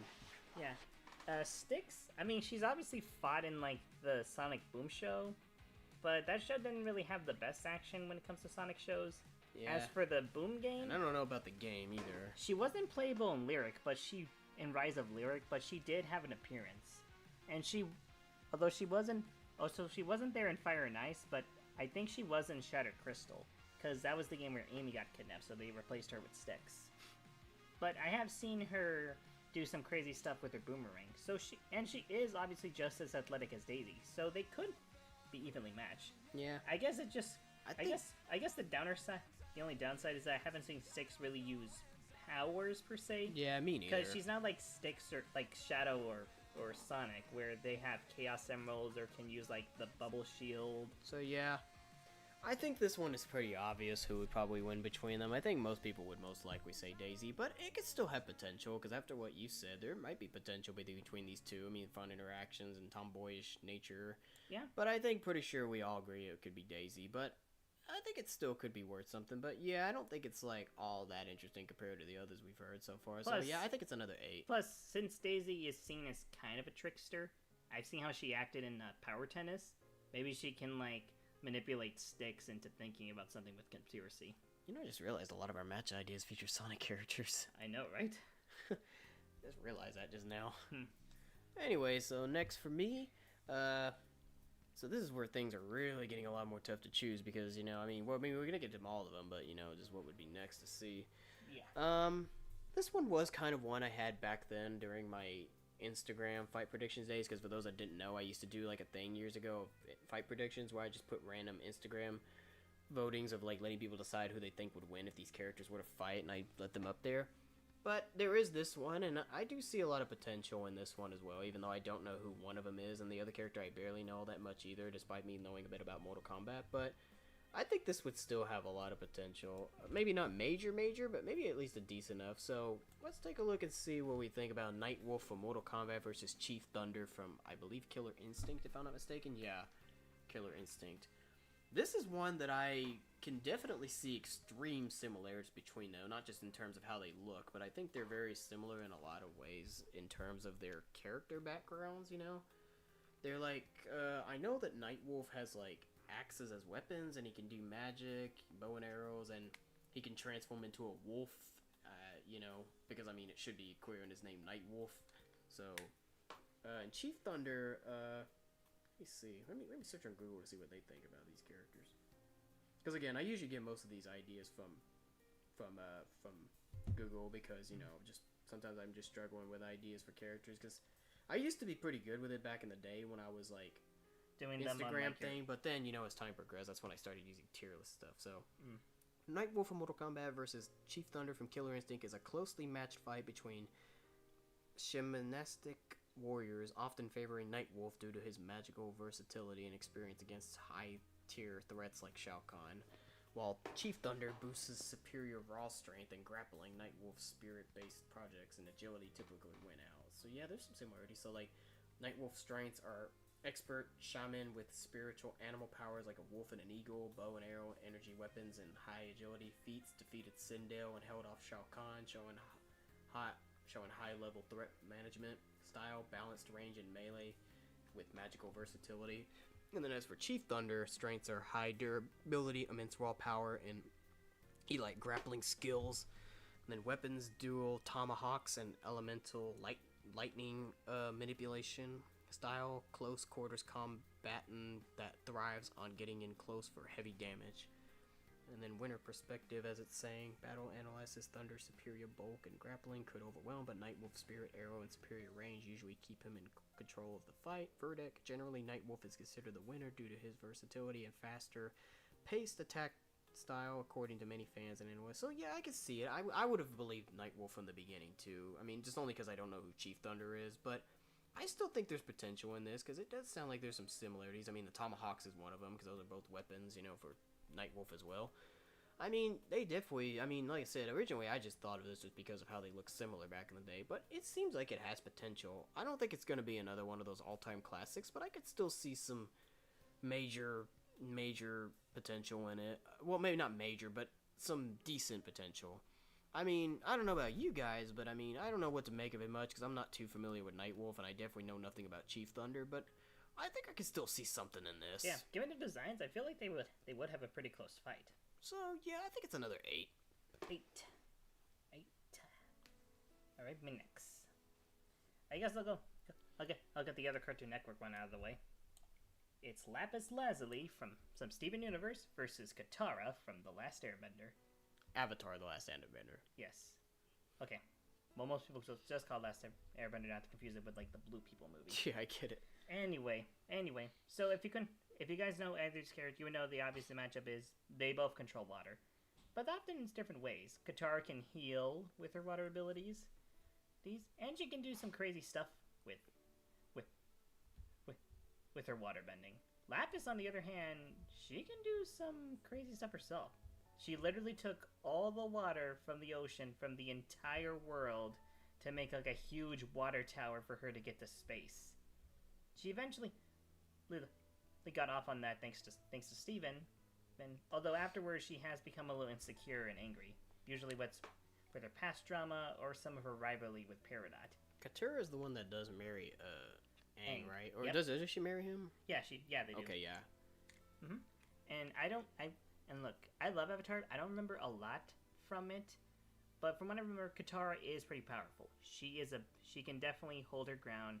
I don't know how she would fight against Lapis though, because Lapis can fly with her water powers, while also making like water paint color paintings and the aforementioned tower. She even carried a whole barn into space. Barn? Yes. Whoa. What happened to my freaking barn? That sounds funny. That's from Aqua Teen. Okay, yeah, because this Katara does sound interesting. She did I mean, I heard she is a pretty popular character in Avatar: The Last Airbender, and I probably could have maybe had paired her with other characters if I were to, but I think I could still see your point of view on this. Yeah, Elaine probably would love it, because Elaine loves Avatar: The Last Airbender. Okay. So I guess it can be a shout out for Elaine as well. So, again, and their interactions would be interesting, because Lapis is a pretty tragic character, whereas Katara, she got over her trauma. So, and I can kind of see it similar to that one scene where she meets with the old man who killed her mother. But in terms of like dying, I feel like Lapis is an easy win. But again, the interaction would be so cool. So I feel like I'll take the L and just give it like a solid 7. Really? I would have thought you said 8. Man, we have enough. I mean, we can add more. Well, okay. 8 it is. I mean, it can expand, so... I mean, I think it can expand as long as it can. Yeah. I don't think there's no limit on how many... Yeah, there's no limit. Yeah. Alright. Alright, so as for me, so we only got 3 matches left for each of us, so I guess we'll talk about... Let's see what we got about Wolverine from Marvel versus Scorpion from Mortal Kombat. Nice. Now, while this one I thought about back then during my Instagram days as well, and I don't remember if it was ever I think it has been listed a few times in some of their tier lists, I think. I'm not potentially sure. I don't know what it is about this matchup that I feel like could be worse, but they are pretty, at least similar in terms of being dark in a sense. They kind of share some similar stories in a way. I mean, even though people don't talk about X-Men Origins Wolverine, personally, I thought the movie was alright, even though there were some flaws in it. But Wolverine kind of did have, like, a backstory that was kind of similar. You know, he was in love with somebody who he didn't know was a mutant, too, and then, you know, he was abducted into being experimented on for the adamantium thing, you know, with Weapon X and all that kind of stuff. And then, you know, at some point during that movie, you know, he learns about the true fate that, you know, his girl never died, but then they killed her, and then, you know, he lost his memory of her being shot with adamantium bullets in that movie, and then, you know, so he doesn't remember anything by the end of the movie, you know, or even knowing who she is. And, you know, because his story has been, like, Colonel William Stryker did kind of erase some of his memory from when he was a child, you know, like his name, because his real name is actually James Howlett, I believe that's his actual name, but, you know, he only remembers usually being called himself Logan, you know what I mean? So, and Scorpion's got a similar backstory, because, well, for Scorpion, that is, he was the leader of the Shirai Ryu clan, while his best friend Bi-Han, who was the original Sub-Zero, was leader of Lin Kuei, and it was always a war between Lin Kuei and Shirai Ryu for years on end, even while they were kids. And one day Quan Chi, the sorcerer, pretended to be Bi-Han Sub-Zero, thinking he just got rogue and decided to kill his clan, including his family, and so this led to him almost dying as human, and then Quan Chi would abduct Hanzo, as his real name was, Hanzo Hadashi, I think, or something like that. And he became Scorpion, where it led to a misdirected vengeance, where he got revenge on Bi-Han Sub-Zero out of misdirection, because again, it was Quan Chi pretending to be Sub-Zero. So then, you know, the vengeance story came to be where Scorpion wanted revenge on Bi-Han, and he ended up accomplishing his goal, but without learning what the truth was. And then years later, his younger brother, Kai Liang, became the next Sub-Zero, which is the current Sub-Zero we have in the Mortal Kombat franchise now. Well, except in Mortal Kombat 1, Bi-Han's actually back to being Sub-Zero, and Kai Liang becomes Scorpion for some reason. But never mind. Kai Liang becomes the next Sub-Zero, and then he wants revenge on Scorpion for killing his brother. But then, sometime during the feud, that's when he finally learned who was really responsible for killing his clan and his family. And so then Scorpion said revenge on Quan Chi, you know what I'm saying? So they've got some similar backstories, and so they're both kind of in a bit similar, but except Scorpion is definitely easily more powerful. Wolverine, he can be pretty rageful and very furious, and he's usually almost somewhat hard to kill because he's made of adamantium, but he can still die. I think it has stated by some people, I think when I did even ask Google, I think it does even believe to say that Scorpion would probably beat him.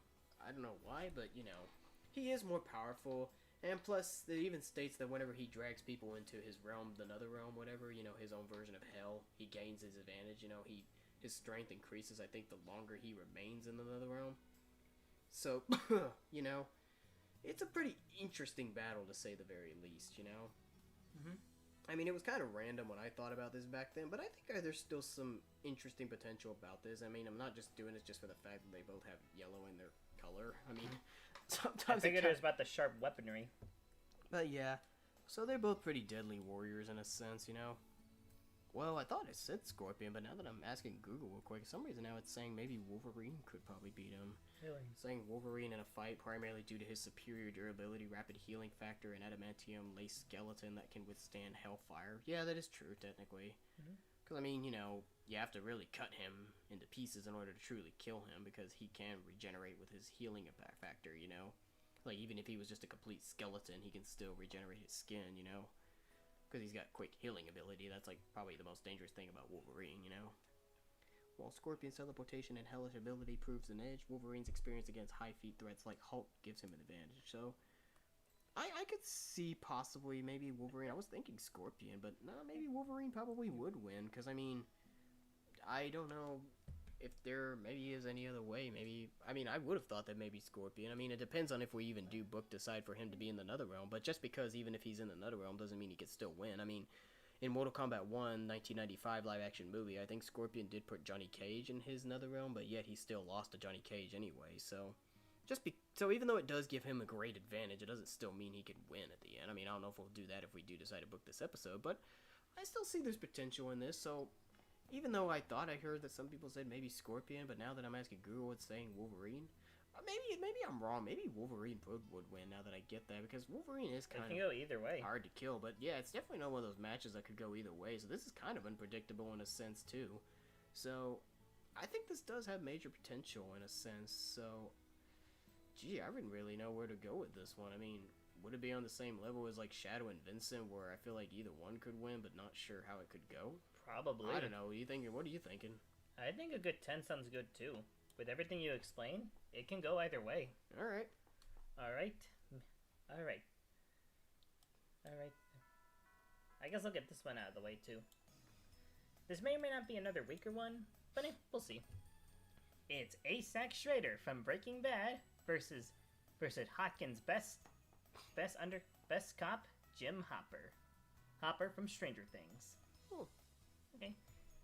These two, ever since I saw both shows, I've always pictured these two together. These are both characters that chase the bag to get what they need.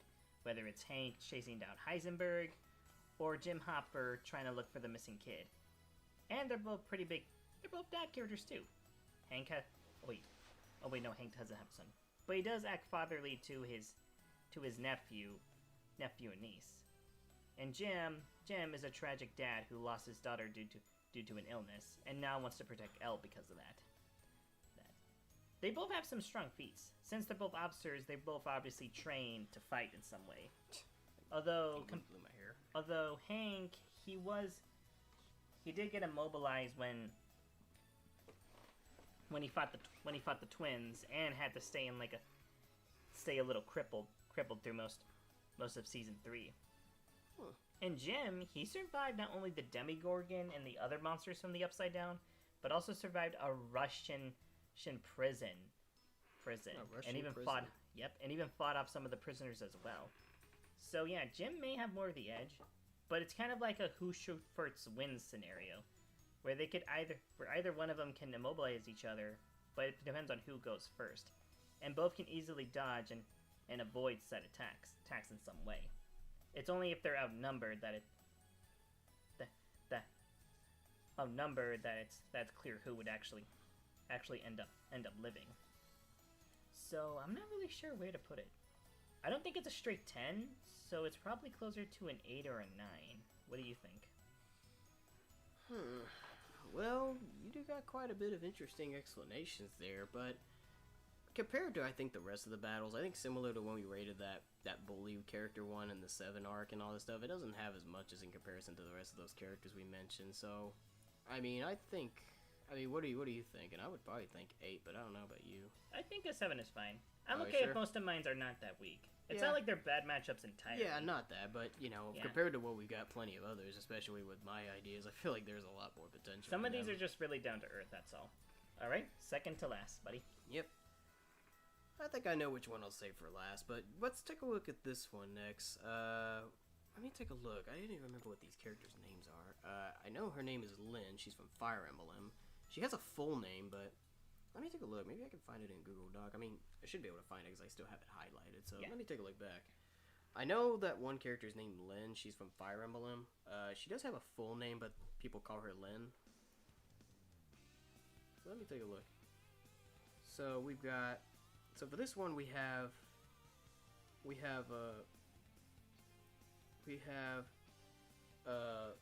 Okay, so it's... Zonghuya? I don't know how you say that. From Soul... Zanyuya. Zonghu... I don't know, but she's from Soul Calibur versus Lindius... or slash Lyn from Fire Emblem. So these two characters I'm obviously not familiar with. The only thing I just know about Lyn is that she was a assist trophy for Smash Bros. Brawl through Ultimate, I think. Because there were a few Fire Emblem characters. Yeah, I recognize her. Fire Emblem is popular, you know, from what I know. I mean, I don't know if I'll ever get into the franchise, but she seems like a pretty interesting character. From what I hear, she is pretty cool and stuff like that. And I think the other character is a popular Soul Calibur character, I think. I think I was trying to search up ideas for her from this character from Soul Calibur, and I wasn't... And I think it gave me Lyn as a potential idea. So I think that's where I got the idea from. Because again, I've been recently asking Google for the last few times over the ideas for matches if I have characters I'm thinking about. So it did give me other matches idea for her as well from Soul Calibur. As there was one time I did even do a matchup on Instagram between her and one of the characters from Tekken, and I almost thought about doing this one, but I was like, nah, let's do something with a character that has a sword as a weapon like her. So yeah, there's potential in this, I think. I don't know much about it, so it's going to be really hard to comment and rate this one, but I feel like there could be some similarities in a sense. Let's see what Google says about this idea. And apparently somebody did actually do this in a Death Battle fanon wiki. It's just called fanon for some reason. Yeah, that's But where I got but it's a the fandom. possible match. So somebody has actually thought of this idea before, and then it has been listed in some tier lists, I think. A matchup between Chai... If only there was a speaker on, it would be great to ask the speaker. Why don't you copy paste the name and then just Google translate it? You could. I mean, I don't know. Maybe we'll find out about it eventually, but these huge characters is a close battle of a light swords women, often considered a tie in terms of speed and combat skills. Ooh. Both are capable of reacting at high speeds, such as dodging lightning, and are masters of swift, precise strikes. The Soul Calibur character, as the canonical wielder of the true Soul Calibur, possesses magical tools and experience fighting powerful beings like Inferno and Nightmare. Style, she uses a Chinese giant specializing in high-speed, versatile, acrobatic combatant. Weakness, she can be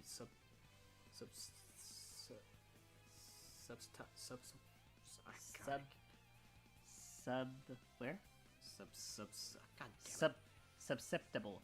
Sorry, these words are stupid sometimes. Two long-range characters. I think you do fancy And then, talk. Lyn from Fire Emblem. Strengths known for incredible speed. Lyn can create after-image clones through sheer velocity. Her signature weapon, the Soul Kaite, is effectively against magical foes. Style, a master of the whatever that name style is, focusing on high critical hits and evasion. Weakness, in her own universe, she is often considered frail and lacks ranged opponent options. Verdict, both fighters are exceptionally well trained and close in ability, while the Soul Calibur character has higher tier magic to fall back on. Lin's speed and precision with the Soul Katai make this a highly competitive fight. So this has some very similar arsenal between these two, so I can see potential in this. I would probably say maybe Lin would probably win from reading this, but it still could be somewhat hard to tell because, I mean, as it did mention, they do have some similarities in terms of speed and stuff, so this is like a close tie between these, which makes it all the more interesting. So this could end up being one of those battles that may end up being better than we imagine if we decide to do this. It could actually surprise us both, so I don't know about you, but even though I'm not familiar with either one of these characters and I can't even pronounce one of their names, this could potentially be a 9. I don't know about you, but this kind of sounds like it could be a 9 out of 10. Good. Sounds good. It could look. I'm familiar with one with Lin, you know, from the assist trophies from Smash Brothers. I have no idea what this character is, but that makes it interesting. I think it just nerfed a bit just cause of the unfamiliarity. Alrighty. So how do you pronounce it? So her first name, Chai T? Shy T. Okay, Shy. And then the other name is the X in Mandarin is pronounced like a soft she. It sounds like Xiong. Okay, Xiong. So that's Chai Xiong. Shai Xiong. So that's how you say it. Yeah, Xiong. So Xiong versus Lin. Okay. Xiong. But then again, we probably could have even watched videos on YouTube. Kingdom Hearts kind of pronounces stuff like that too, like Xion. Kind of like Kyrie, where I wasn't sure if it was even pronounced Kyrie. Yeah, Kiri. Okay. Yeah. So I think it has potential. That matchup sounds better than I imagined after just reading that on Google. Okay. My second to last one. I'll save this one for last because it seems like a pretty popular one.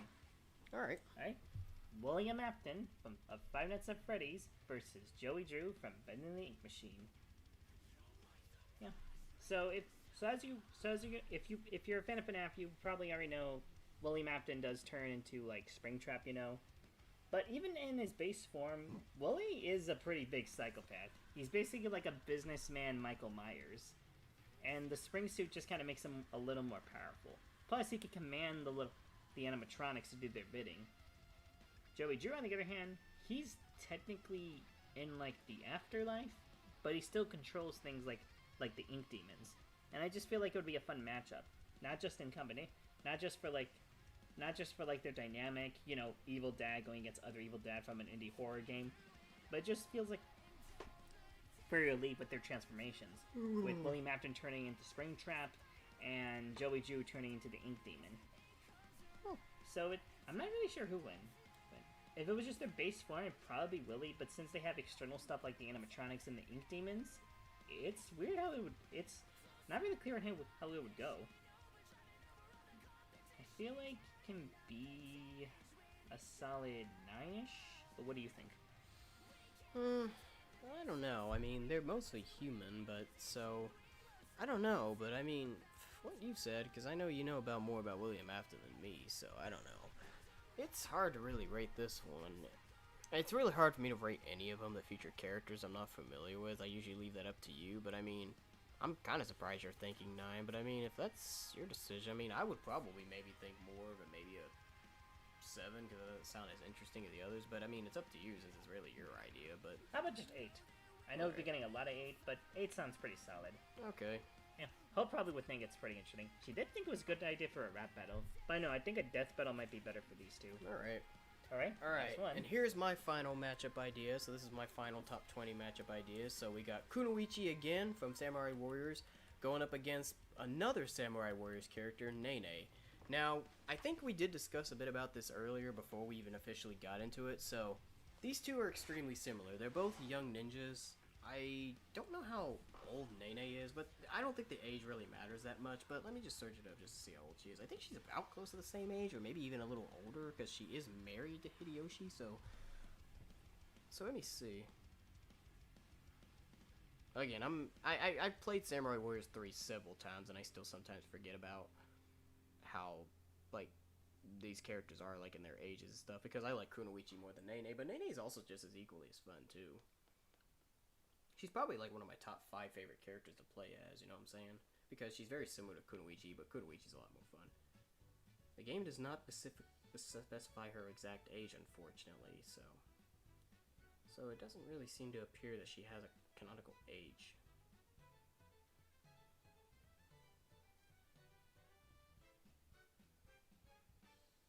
So yeah, she's not really specified. I mean, Kunoichi, while she is stated to be 15 years old, it does state to believe that they said that maybe she might be older than she appears as well. I mean, especially if I talked about when we don't want to include the Samurai Sanada thing, you know, where for some reason she's older than Yukimura and all that stuff, so yeah, you know what I mean?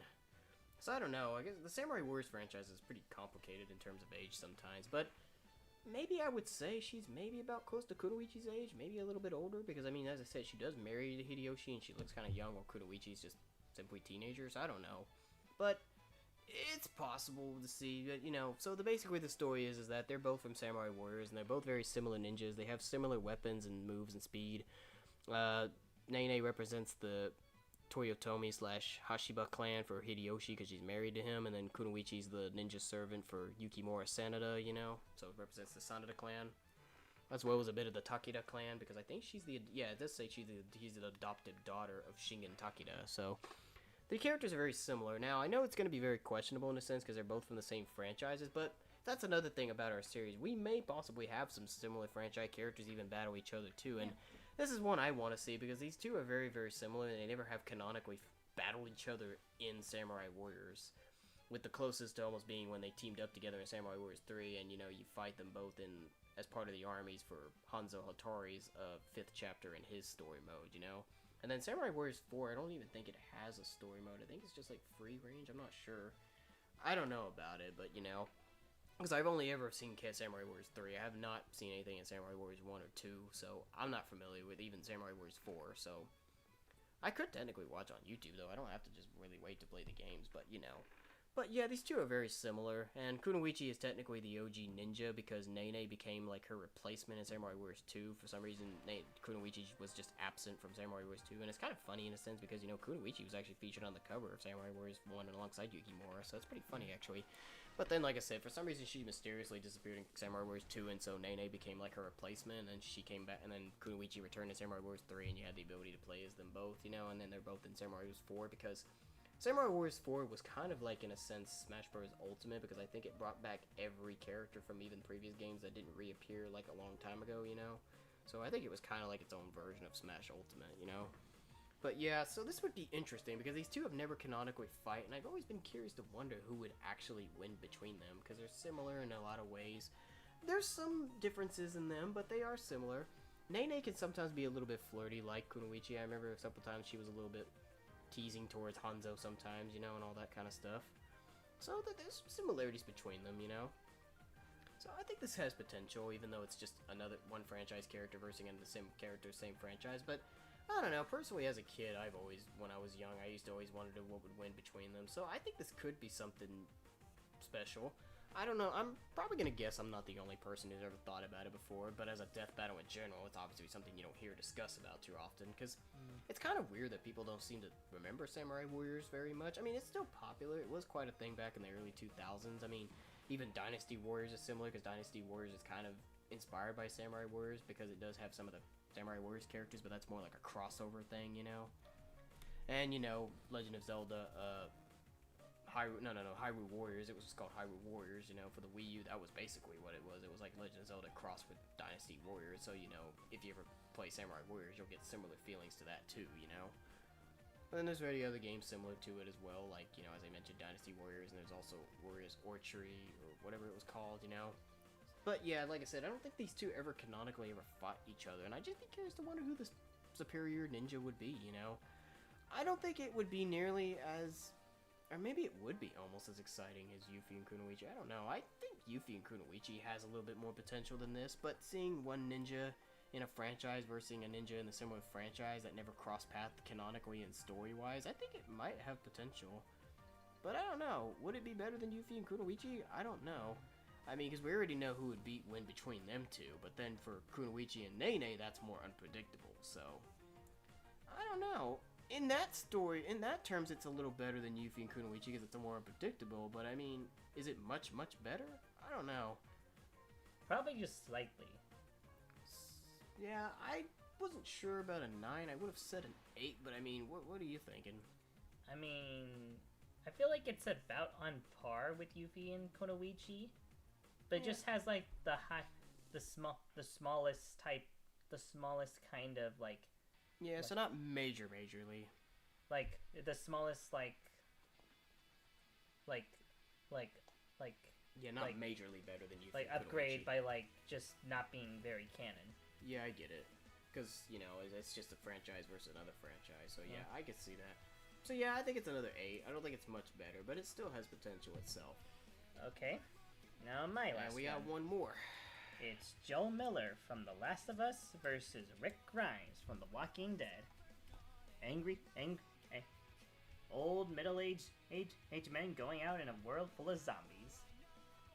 I haven't seen The Walking Dead. From what I've seen, Rick Grimes, he can hold his ground pretty well. I mean, I don't think he died so soon like Joel did in the second game. Yeah, he didn't really actually die in Walking Dead. Even though he mysteriously disappeared at some point before the end of the series, he was eventually revealed to be alive, and he was pretty much in the series from the very beginning, the first season. You know, he kind of was like somewhat of the main protagonist. I mean, there was a bunch of survivors as well, but he served as like the main leading man, you know? I think even in the books he does too.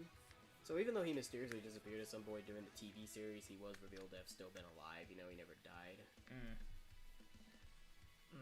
So yeah, Rick is capable of really taking a lot of punishment. He has been putting in some pretty unpredictable predictions, but yet found a way to survive, you know?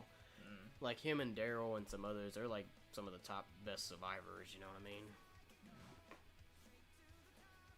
And Joel isn't one to back down either.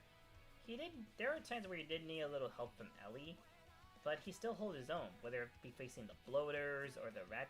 That other character plays the Rat King, or like the clickers or the clickers. Joel can take him on pretty well on his own.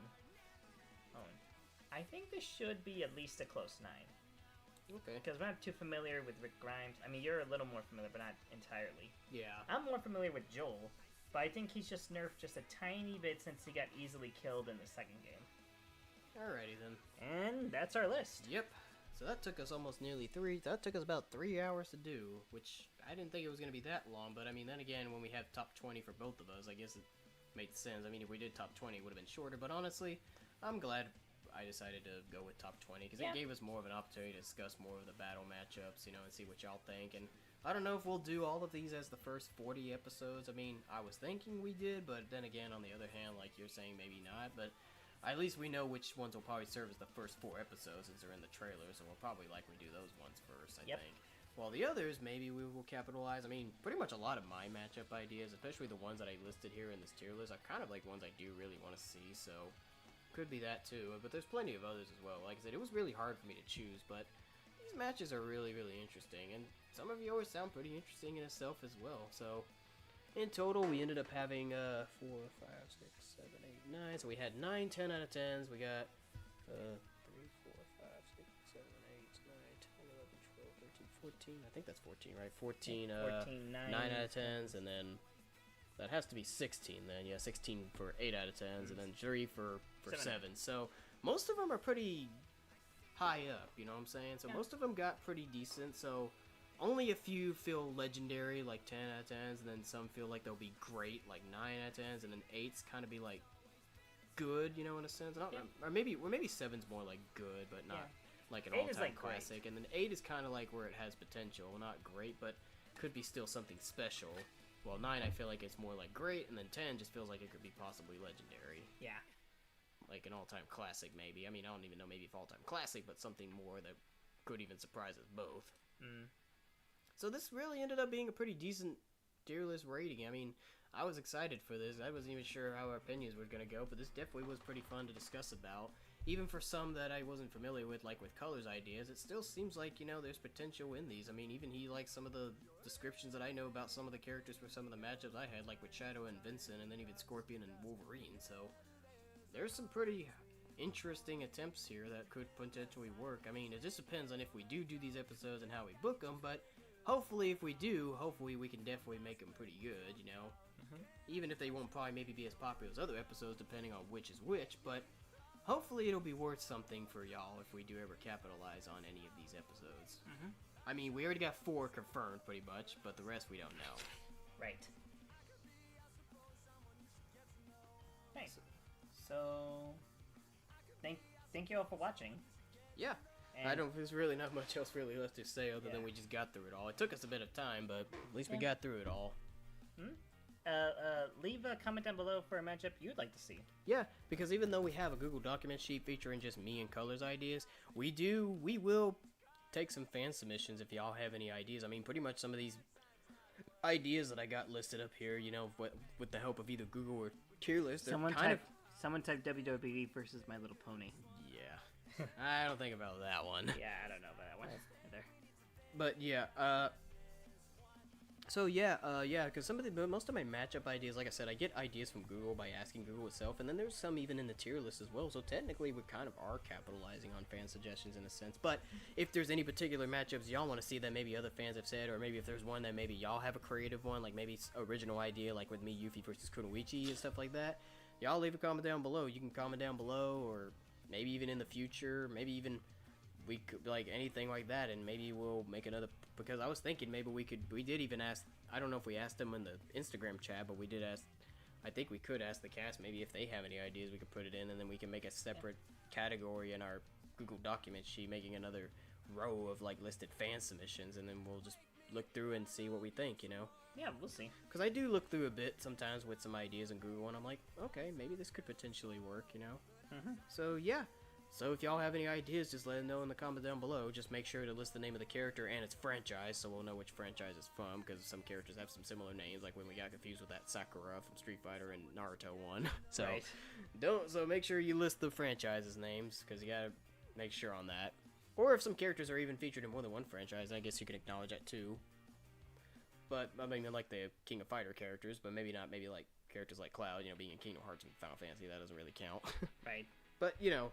So yeah, hopefully we'll see how things go in the future, and hope you guys are excited for All-Star Carnage. Again, we will try to hopefully at the same time, along with Real Will Meet Equestria Girls Episode 3, maybe we'll try to see if we can launch the first episode on YouTube. We probably might do like what Death Battle did, though. We might do like a little analyzing. I don't know if we're going to, but the idea we should, just so we can build up the final battle. Like, because nowadays, whenever Death Battle releases an episode, they do a little bit of character analyzations for some of their characters, like not all of it, but for part of it, just to give you like little sneak peeks a bit before then discussing the other half, you know. And then it can be similar to episode 3 of Rural Meets Equestria Girls. You know, we still have that lost footage that helps us keep it, and then, you know, we can reuse that footage for those little mini sneak peeks, and then just put them back into the episode, you know, for the main thing, you know. Yeah. Hopefully, as long as no clips get copyrighted, because again, hopefully that we can make this work. Thankfully, we're starting with the 2 characters based on a video game. So hopefully this will work out, because we do have some ideas that could potentially get copyrighted, because I did hear that there was some copyrighted involved in the recent episode of Death Battle between Gru and Megamind, where they did mention they have a Patreon version of it that was fully uncut. So I don't know if we'll have to do the same thing as well, if we'll maybe have to make I don't know if we're gonna have to maybe like make like a Patreon or something and give y'all access to maybe episodes that are thought about uncut. doing like a membership, but we might, maybe, I don't know if we will, but I say we would, because I do want to do the full video. But if it's have to be taken down of YouTube and have to have some cuts part, it would be great to show the whole project. So maybe we could set up a Patreon in the future to give people access, even though I've never used Patreon. But if it's one of those websites that can give you full access to a video without copyright, then I guess maybe we could, or something similar like that. But do you think maybe we should do that? Yeah, we can definitely do that. Yeah, because I don't want all that hard work to not ever be shown to the public, you know? Exactly. Especially if there's some certain things we would have wanted to include, even if some of the clips were copyrighted, you know what I'm saying? So yeah, hopefully it'll all work out. So yeah, comment down below on what you guys think about the idea for our series All-Star Carnage, and if you're excited for it or not. And like I said, hopefully we'll get the first episode of the series released this summer, maybe along with Real Meets Equestria Girls Episode 3 or other things we do, because we have quite a few number of ideas we might do this for. I don't know if we'll get through them all before college season starts back up for color at the end of the summer, but we'll try to do as much as we can. Maybe Episode 3 of Real Meets Equestria Girls, maybe making more tier lists, talk about All-Star Carnage, or maybe do more tier lists like with those Final Fantasy 7 characters, or maybe even the Amagami ones, because I did make quite a few tier lists recently. So we'll see what we can do. Maybe even finally do that reaction to commentary of Episode 1 of Real Meets Equestria Girls, because if you guys didn't see the post, we did have a I think to celebrate or something like that, we was thinking of doing a live commentary of us reacting to our own episode of episode 1 of Everyone Meets to Crush Your Goals and give you maybe a little bit of some facts maybe y'all didn't know about before. So, yeah, hopefully we'll see as much as we can do. I don't know how much time we'll have, but with Color recently being back here, because if you didn't know, this is his sister's house. He's back from his college dorm, you know, so he's here for the next 3 months before he has to go back again. So he's got time to hopefully maybe have a little more time to adjust into the YouTube stuff before, you know, he goes back again. So we'll do the best we can to do as much as possible. But again, hope you guys enjoyed this. We'll hopefully catch you guys in another soon with another video stream. Maybe if I forgot to mention, might even do some more short ideas. So who knows? So anything's possible. He could even host more live streams of behind the scenes and stuff like that. Yeah. So, and maybe I might even be able to learn to do streams myself, because recently we've been discussing behind the scenes about how I want to learn to try to do streams like him, have all this stuff, and he might be thinking about helping me with that, like maybe get my own camera, or maybe some capture card or whatever, maybe even a adapter or whatever for like video games, because we definitely want to try to do some game streams, and mostly me. And since there is a video game I do want to try to get on the Nintendo Switch called Tamagotchi Life Living the Dream, I would like to showcase that on YouTube. So I don't know, maybe if we'll do this, maybe if we'll talk about it a bit after the stream's over, but I was thinking of actually asking you about it after the stream, maybe get advice or something. I almost thought about bringing my laptop for some reason too, but we'll see. So we'll see if what will happen, you know, on what could be possible, because I would love to try to learn how to do these streams myself at home, like if I want to do a stream by myself, or if I want to be the one hosting it. So yeah, there's plenty of possibilities, even if it doesn't even happen in the summer of 2026, there's still opportunities in the future. So hopefully this stuff can work out, and we'll continue to expand more and bring more content for you guys, and hope y'all enjoy it, and maybe, you know, all that stuff too. So yeah, I hope you guys enjoyed what we got, and I guess we'll see you again next time very soon in the future. So definitely leave a like and a comment, and again, definitely comment down below if you have any matchup ideas you want to see, and yeah, just stay tuned for whatever comes in the future. So yeah, we can't give you further updates on episode 3 where we meet the Crush Your Goals, because again, I know you guys keep asking, but just wait patiently and see. Again, we'd love to provide more information, but we don't want to go too much into spoilers or anything like that, because, you know, things happen there and there. But all we can just say is that it will hopefully come soon. Hopefully we'll get it in the summer, but we'll see. But just be true fans, and just, not saying that you're not true fans, but just be loyal and true and patient, and time will come. Right. So with that in mind, I guess we're out, ladies and gentlemen. So Flashed Up Productions will be signing off, and see y'all next time. Later. Peace out.